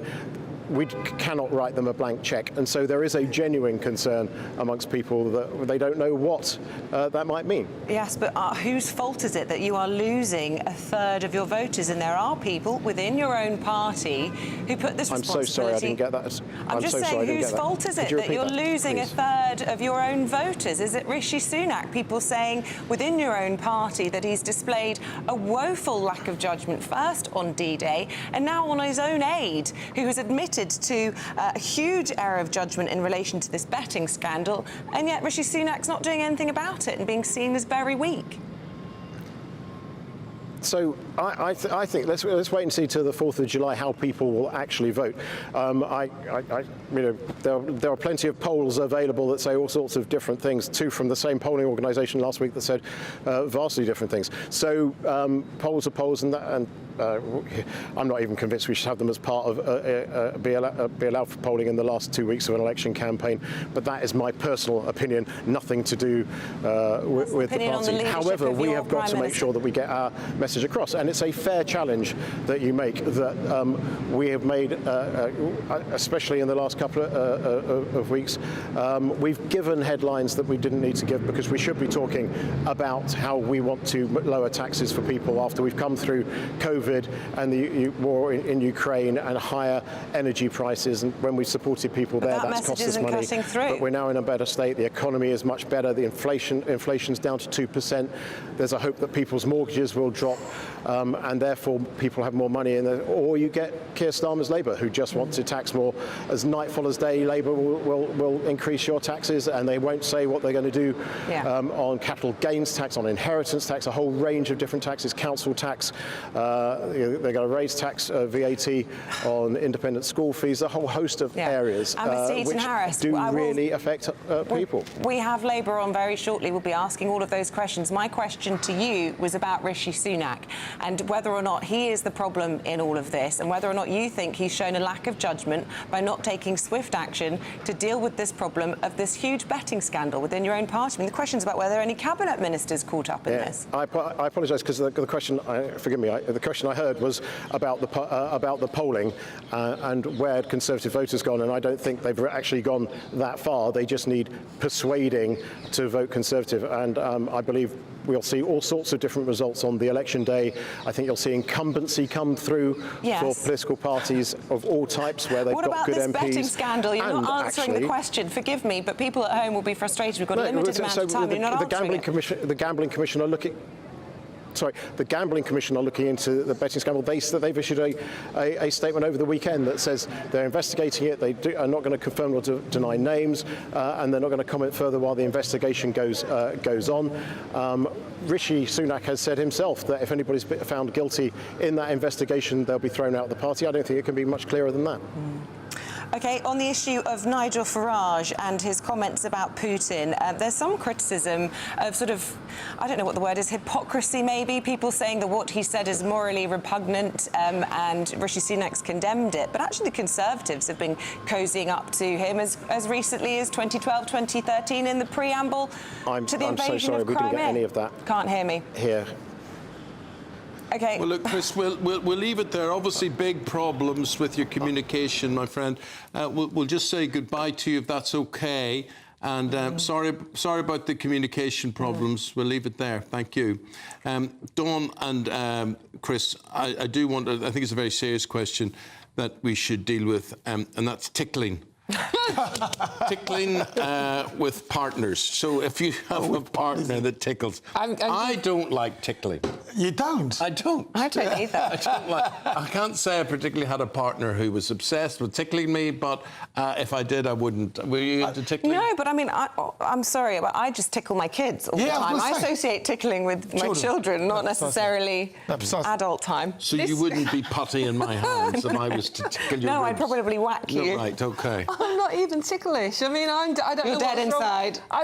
You're completely, absolutely, obviously a living zombie. But no, this is a little story that's buried away in the mouth. Come on, we all need a bit of a laugh, don't we? Yes. This is a study done by Frontiers in Psychology magazine, which I read regularly, obviously. And researchers have found that our tickling, rather than just being something you do with kids, when you're a grown-up, it can lead you to a sexual nirvana, I think is the phrase they use. And tell me what the sexual You're going to ask where Nirvana is now, aren't you? It's north of Watford. I've got no idea. But basically, people who expressed an interest in tickling online, which is a bit weird in the first place, they also sort of like, they reported finding better sexual satisfaction if tickling was involved. Well, you're all looking at me like I've gone completely mad. I'm not making it up, honestly. It's serious. It's a very serious matter. Yeah, Eamonn. I don't see the two as being intertwined. I mean, it's sort of like one or the other type You're probably doing thing. something wrong then. So you would enjoy tickling during your hanky-panky? Oh my gosh, no, she wouldn't, because she's, you know... Because I'm not ticklish. You know, so you wouldn't enjoy it then, right? You're being very quiet down here. That's not like you. I'm not sure if I dare pass the mic to you. No. Maybe we move swiftly on. I've been tickling with what, where, and... There's different forms of tickling. Yeah, There's like rib tickling, which can be sore. Yes, exactly. Or there's Fingers like on the ribs. feather tickling on your foot or something like that. That sounds which again weird. is equally irritating, I would have thought. Yeah. I think it does depend on, but evidently there's no way you can go with this and be sensible. Okay. Absolutely. If you were to go somewhere and you were to bring an adult child with you on a family holiday, would you pay for that child or not? It depends if it's a once-in-a-lifetime place. For example, if you're going somewhere nice and exotic and you're... Well, I just think if your kids come with you, your kids are always your kids, so yes, you'll always pay for them. Speaking as the only one around this table that doesn't have kids, but I do have a mum. This is a survey that 45% of parents pay for their adult children to join them on family holidays for the very reasons that you've all said, basically. They want the family time, they want the family to be together. And a lot of our Gen Z are cash-strapped now and are struggling. So, you know, if you want your grown-up children to be on holiday with you, you pay for them. So it's a nice family thing to do. I don't have kids, by the way. And There you go. Okay. Well, thank you for tickling us this morning. You've been excellent. Dawn Neeson and Chris Akabusi, have yourselves a good day. Here's Aidan McGivern. He's going to be tickling us with the weather. Looks like things are heating up. Boxed boilers, sponsors of weather on GB News. Hello, a very good morning to you. It's going to turn hotter in places this week, although it's not going to be entirely sunny every day. There's some patchy cloud around this morning. Although it's mostly fine for many, that patchy cloud continues to affect the south and southwest. And Western Scotland, Northern Ireland sees a thicker cloud to begin things, with some outbreaks of mostly light rain and drizzle. That'll tend to fizzle out by the afternoon with some brighter weather coming along. And for the vast majority, it's a decent enough summer's afternoon. And with the right amount of sunshine, temperatures will reach 26 to 28 Celsius towards the southeast, 24 or 25 further north. And across much of Scotland and Northern Ireland, it's a sunnier end to the day. But for the Midlands into central southern England, there will be some cloud lingering at this stage. Away from the cloud, temperatures holding up at 22 to 24 Celsius as we go into the evening. The best of the sunshine, I think, will be across northern England, southern Scotland, eastern Scotland, for example. Thicker cloud still there across western Scotland and Northern Ireland, although some sun will come through later in the day. And there's another area of cloud and rain waiting to come in for Monday night. Initially that's light and patchy, but the breeze will pick up, and by midnight I think some more persistent damp weather arrive into Lewis and Harris, perhaps affecting western parts of Northern Ireland by this stage as well. Clear spells elsewhere, but whether you've got the clear spells or the low cloud, I think temperatures will stay at 15 or 16 Celsius. A muggy night to come for many. But it's a bright start to Tuesday, plenty of fine weather out there. One exception, once again, northern and western Scotland, Northern Ireland, thicker cloud here, outbreaks of light rain at first. And as that cloud drifts its way eastwards, we could see some heavier rain developing for northeast Scotland and some showers for northern England. Further south, the heat intensifies, 28 or 29 Celsius, 30 degrees by Wednesday. A brighter outlook with Box Solar, sponsors of weather on GB News.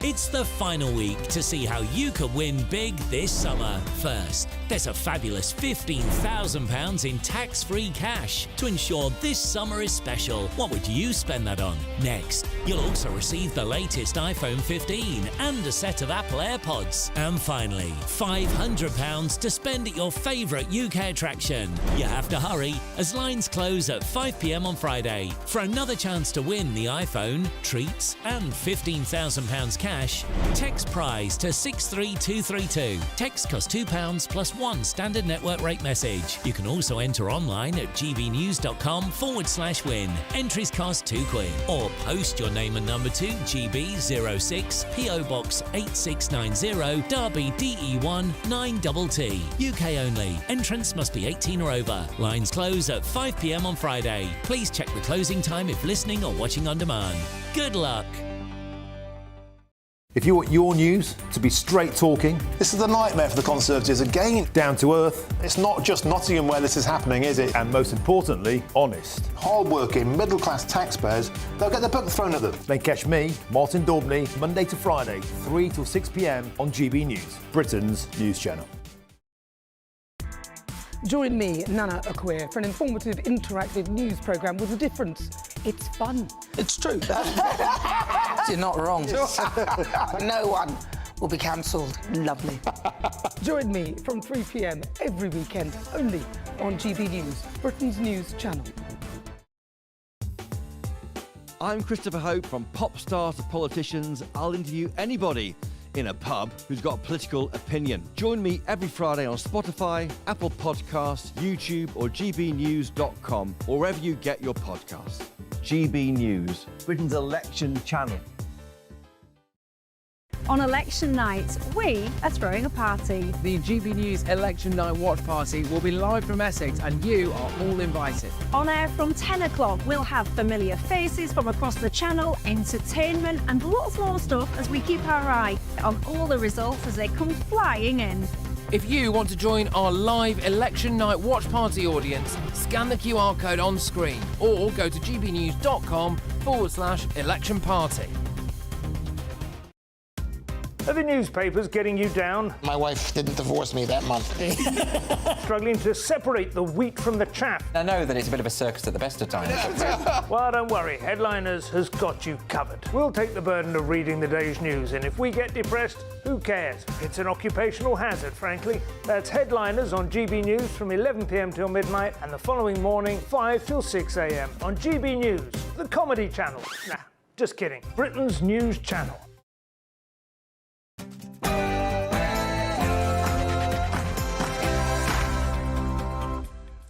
Good morning. As Labour looks set to rip up the Conservatives' trans ideology school ban. What do you think about that? It means children could be taught that there are more than two genders. The Shadow Education Secretary repeatedly refused to rule out ditching the controversial plans brought in earlier this year. The Conservative betting row. Senior ministers play down the severity of the election scandal as rumours swirl around Westminster that more high-profile figures are involved. Also ahead, the desperate search continues. This morning, new video of missing Jay Slater showing him hours before he went missing. Police say they're narrowing their search. His family are being offered the help of Madeleine McCann investigator Mark Williams-Thomas to try and crack the case. Travel chaos. Thousands of passengers stranded at Manchester Airport after an IT meltdown. This morning, flights are resuming with desperate holidaymakers hoping to get away. Britain is hotting up. A yellow heat health warning comes into force today. Temperatures look set to reach 30 degrees. Better late than never. Summer has finally arrived in the UK, with temperatures expected to increase in many places this week, but it's not going to be entirely sunny everywhere. I'll have the full forecast coming up shortly. Just after 9 o'clock, I'm Eamonn Holmes. I'm Isabel Webster, and this is GB News Breakfast.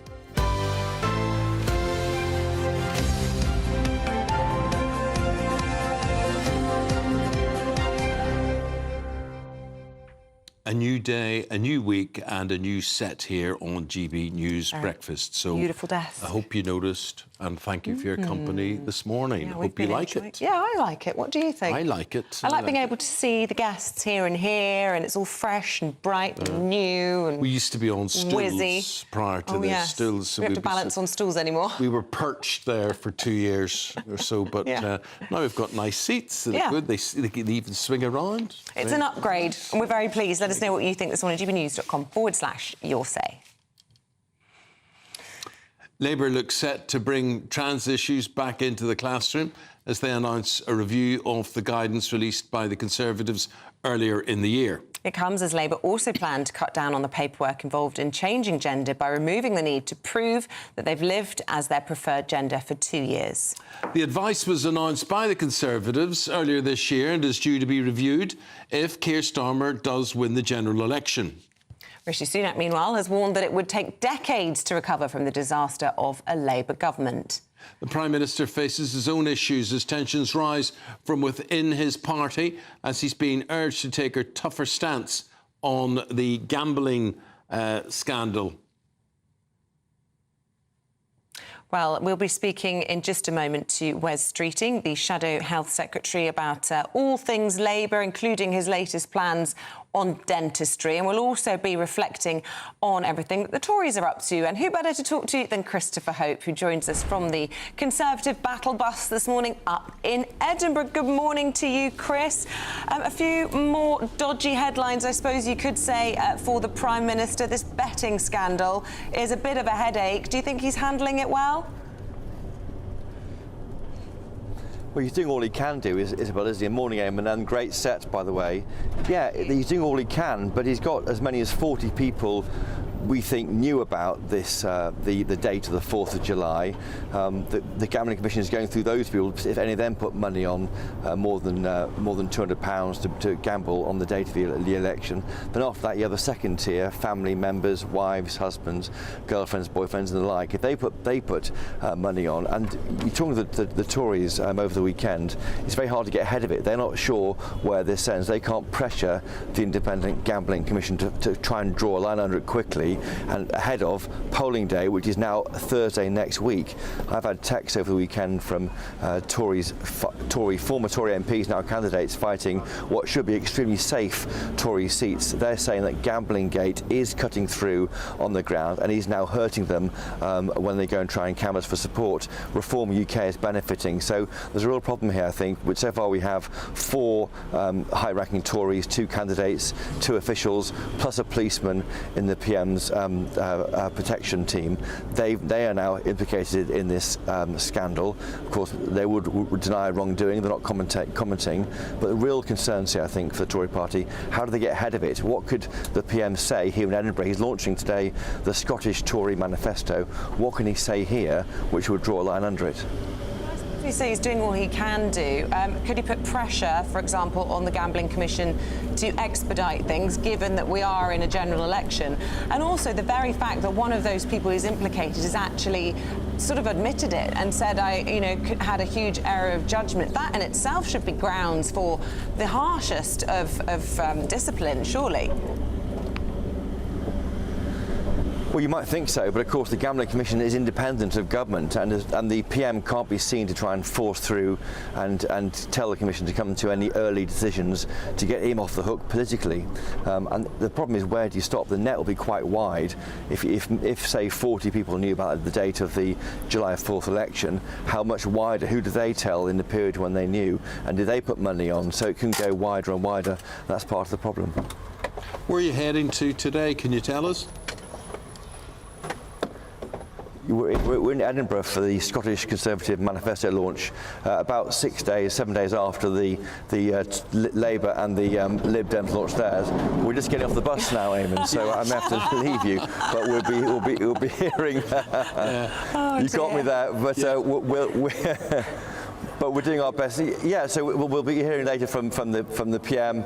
He answered a question with Douglas Ross, of course, the Scottish Labour leader, the Scottish Tory leader who's standing down from that position, and we're hearing about plans to try and cut the lower rate of income tax.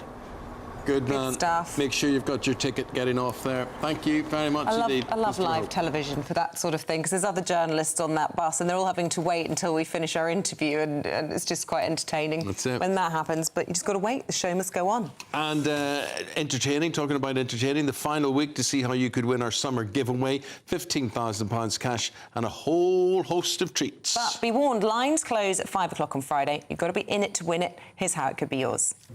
It's the final week to see how you can win big this summer. First, there's a totally tax-free £15,000 in cash to make your summer spectacular. Spend that extra cash however you like. You'll also win a brand new iPhone, Apple AirPods, and if that wasn't enough, a £500 voucher to spend at your favourite UK attraction. You have to hurry, as lines close at 5 p.m. on Friday. For another chance to win the iPhone, treats, and £15,000 cash, text WIN to 63232. Text costs £2 plus one standard network rate message. You can also enter online at gbnews.com/win. Entries cost £2 or post your name and number to GB06 PO Box 8690 Derby DE1 9TT. UK only. Entrance must be 18 or over. Lines close at 5 p.m. on Friday. Please check the closing time if listening or watching on demand. Good luck. Tell you what we're going to do now. We're going to go to my hometown, Belfast.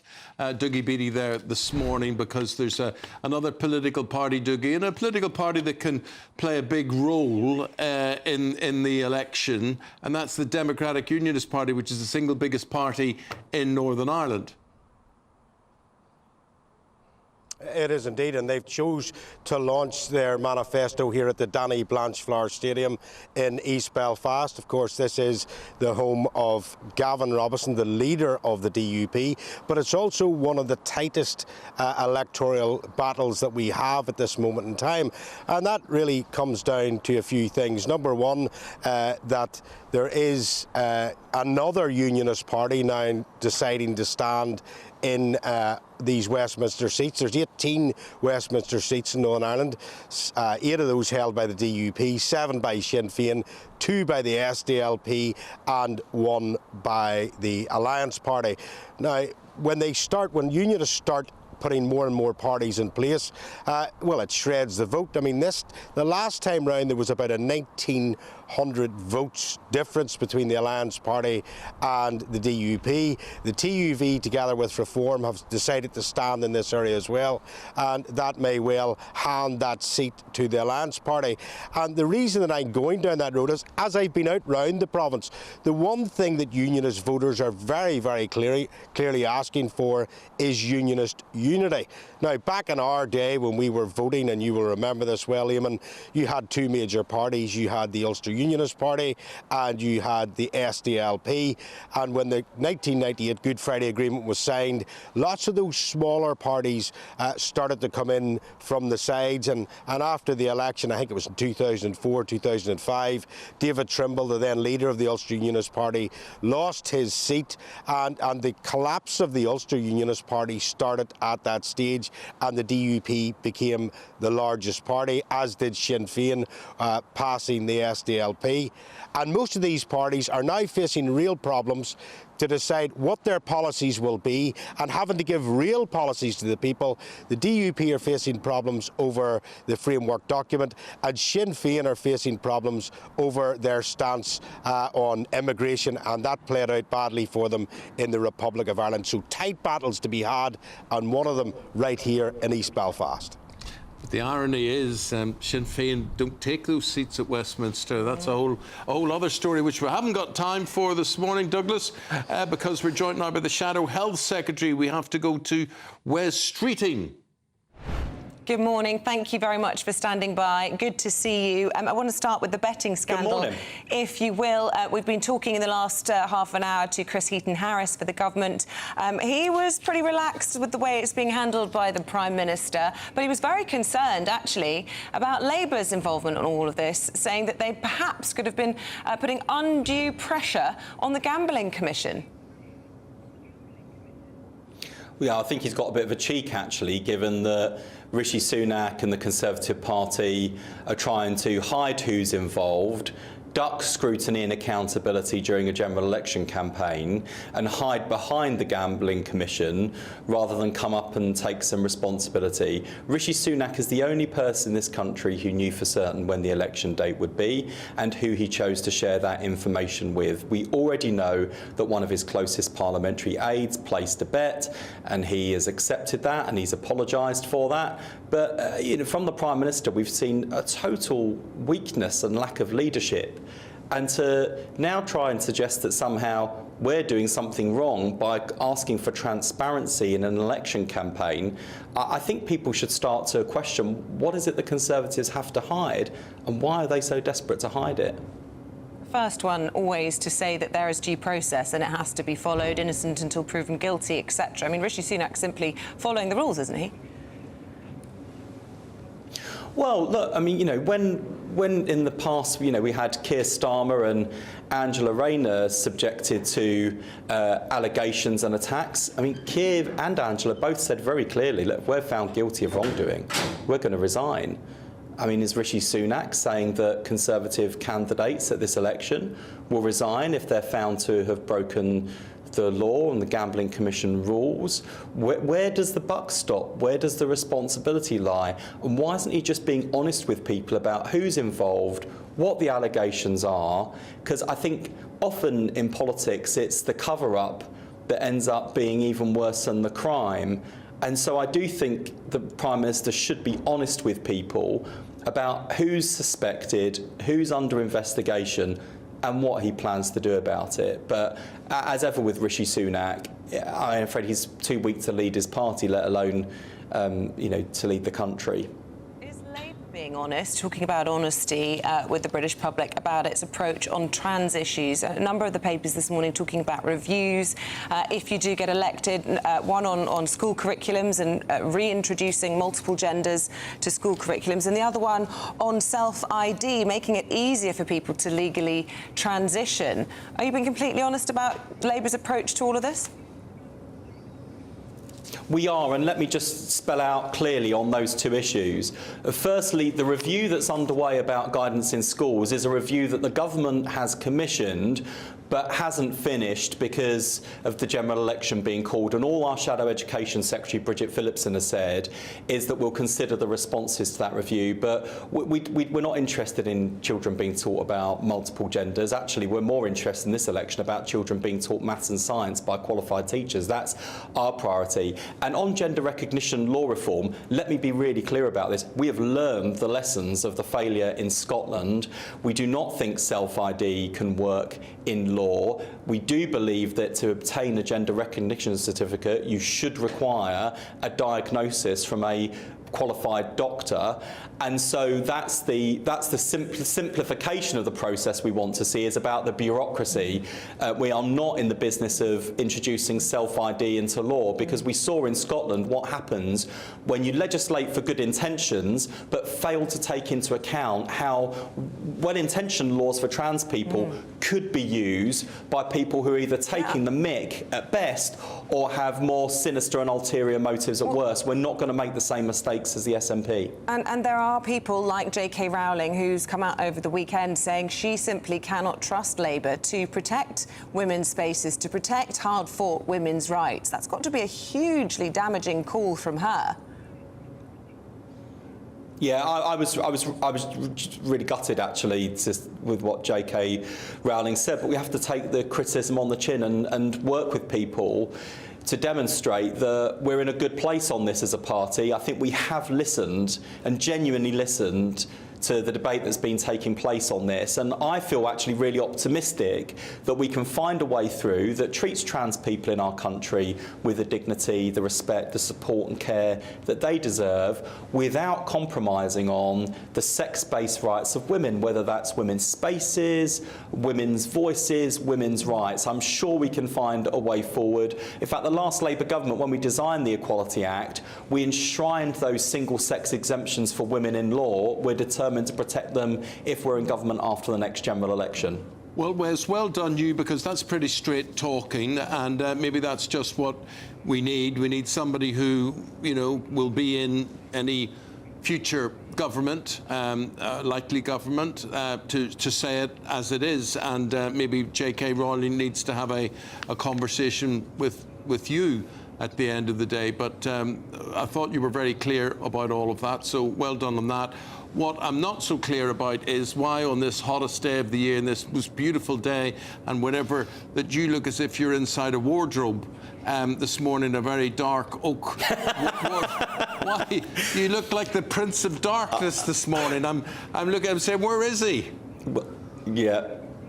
Look, let me show you the real glamour of politics, right? Here I am in the Holiday Inn in Salford because there are some daft rules around the media city that the BBC have, which means that, you know, GB News and, you know, some of your competitors, I won't name them on your channel, you know, are basically have to book rooms in a hotel like this. And because it is sunny outside, we've had to pull the curtain across, so it does look like I've just sort of in a broom cupboard somewhere. So it's not all glamour on the election campaign trail, you know. No, that explains a lot. Well, listen, yeah, we can blame the BBC.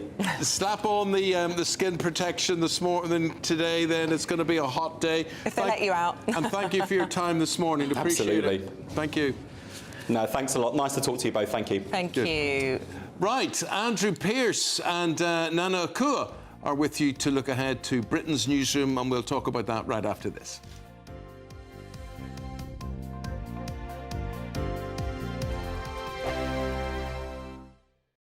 In the GB newsroom, we bring you the news as it happens. With our team of dedicated journalists across the UK, GB News brings you accurate reporting of the day's topical agenda.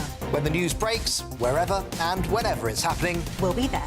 This is GB News, the People's Channel, Britain's news channel. I'm Mark Dolan, and this is GB News, the People's Channel, Britain's news channel. On election night, we are throwing a party. The GB News Election Night Watch Party will be live from Essex, and you are all invited. On air from 10 o'clock, we'll have familiar faces from across the channel, entertainment and lots more stuff as we keep our eye on all the results as they come flying in. If you want to join our live Election Night Watch Party audience, scan the QR code on screen or go to gbnews.com/election party. This is GB News, Britain's news channel. Today we've got two fantastic individuals who have invented a teddy bear to help children who are suffering with mental health. Yes, so Lynn and Samantha Crilly came up with the idea for the Trouble Muncher toy following Samantha's own battle with an eating disorder and OCD. Yes, the teddy comes with a notepad and encourages its owners to write down what's troubling them, and then they can pop the note into the rucksack on the bear's back. I struggled with mental health most of my life, actually, and oh no, it's fine. I've got one. I feel quite sorry for you. But and one thing I always did was message my mum, and it was a thought disassociation kind of technique. I would message you. Even now, I message you thoughts that come into my mind, but massively when I was younger. And I thought, what happens if you're younger and you don't have this? Yeah, and I think in today's technology-fueled world, I think we go back to basics, and it just helps them to process by writing it down. Everything's so instant these days.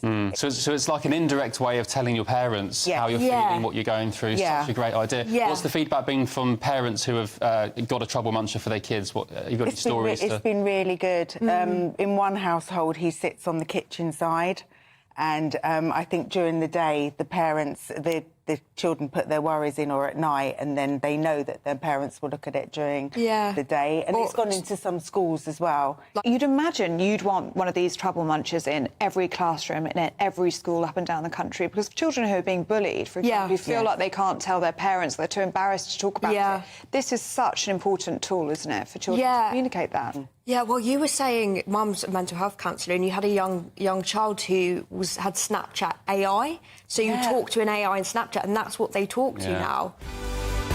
The People's Channel. On election night, we are throwing a party. The GB News Election Night Watch Party will be live from Essex, and you are all invited. On air from 10 o'clock, we'll have familiar faces from across the channel, entertainment and lots more stuff as we keep our eye on all the results as they come flying in. If you want to join our live Election Night Watch Party audience, scan the QR code on screen or go to gbnews.com/election party. This is GB News, and we are Britain's election channel. This vote may seem to be about the politicians and the media, but it's actually about you. We won't forget that. Join us up and down the country as we follow every moment together. More than ever, it's important to hear all sides as you make your decision in the run-up to polling day. This is GB News, the People's Channel, Britain's election channel.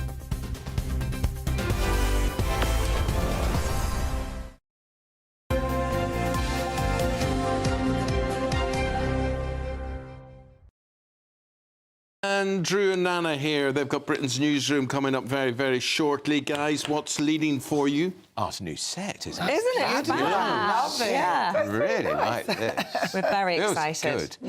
Yes. Well, we're going to start, obviously, with the gender stuff, because it feels like Labour are about to open a can of worms again. They're not. We had Wes Streeting on there. He poo-hooed it. He's basically saying things are staying the way they are. No, they're not. Well, she wasn't decisive, though, was she? You were going to... Initially, the idea is that you should be able to prove you lived for 2 years in your different gender, be able to show post office accounts. Then we're going to make it so much easier. They're going to get doctors out of it again. It's just going to take... I mean, it's just going to send J.K. Rowling, who was pretty critical at the weekend, and her ilk, who defending women-only spaces, into a paroxysm of rage. I don't know why they're doing it. Well, in fairness, he said they've learnt a lot from what went wrong in Scotland, didn't he?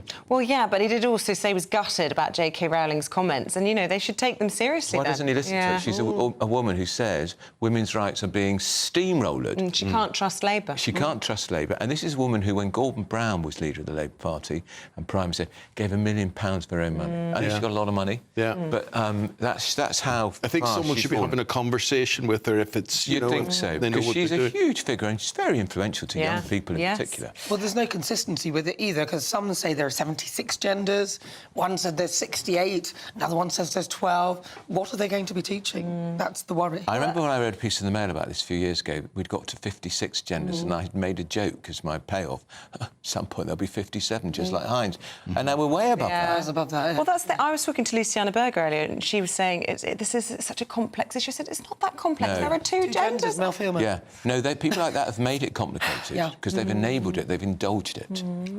Gary Lineker, is he right to critique the England football team? I haven't watched a single match, Eamonn. Yeah. But I do take the point. But you do like to bash Gary. No, I think he's a former England captain, isn't he? And his comments will wound the team. But if the team is bad, it's bad. But I do make the point, what did he ever win when he was captain of England? Well, that's what Did he win anything? But at least he's talking about football, though, rather than getting himself involved in politics. Yeah, the vast amounts of money. The vast amounts of money. All right, you two. Guys, Look forward to it. thanks very much indeed. Have yourselves a good show, and we'll see you with our new desk and new set again tomorrow. Here's the weather. A brighter outlook with Box Solar, sponsors of weather on GB News. Hello, a very good morning to you. It's going to turn hotter in places this week, although it's not going to be entirely sunny every day. There's some patchy cloud around this morning. Although it's mostly fine for many, that patchy cloud continues to affect the south and southwest.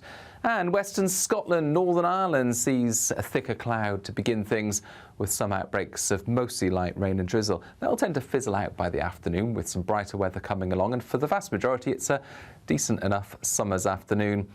And with the right amount of sunshine, temperatures will reach 26 to 28 Celsius towards the southeast, 24 or 25 further north.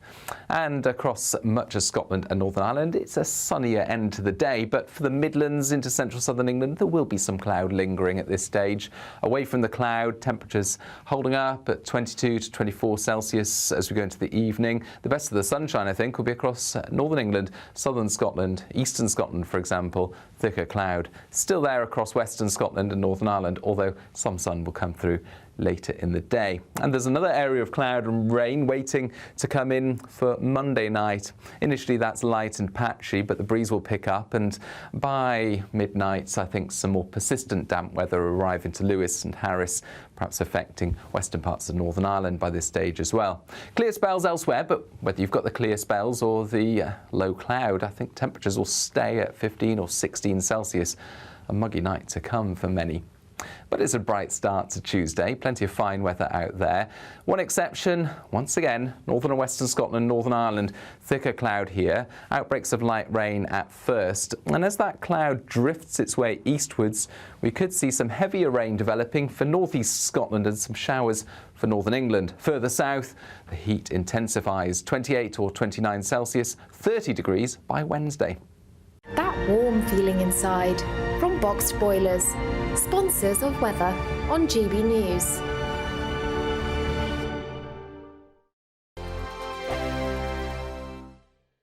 This is GB News. Britain's news channel. The woke be with you these days, not the force be with you. And Star Wars, you know, it was the one thing as a kid that brought me and my brother together pretty close, and I love it with all my heart. But ever since Disney took it over, this diversity, equity and inclusion has run rampant throughout it. And actually we've had the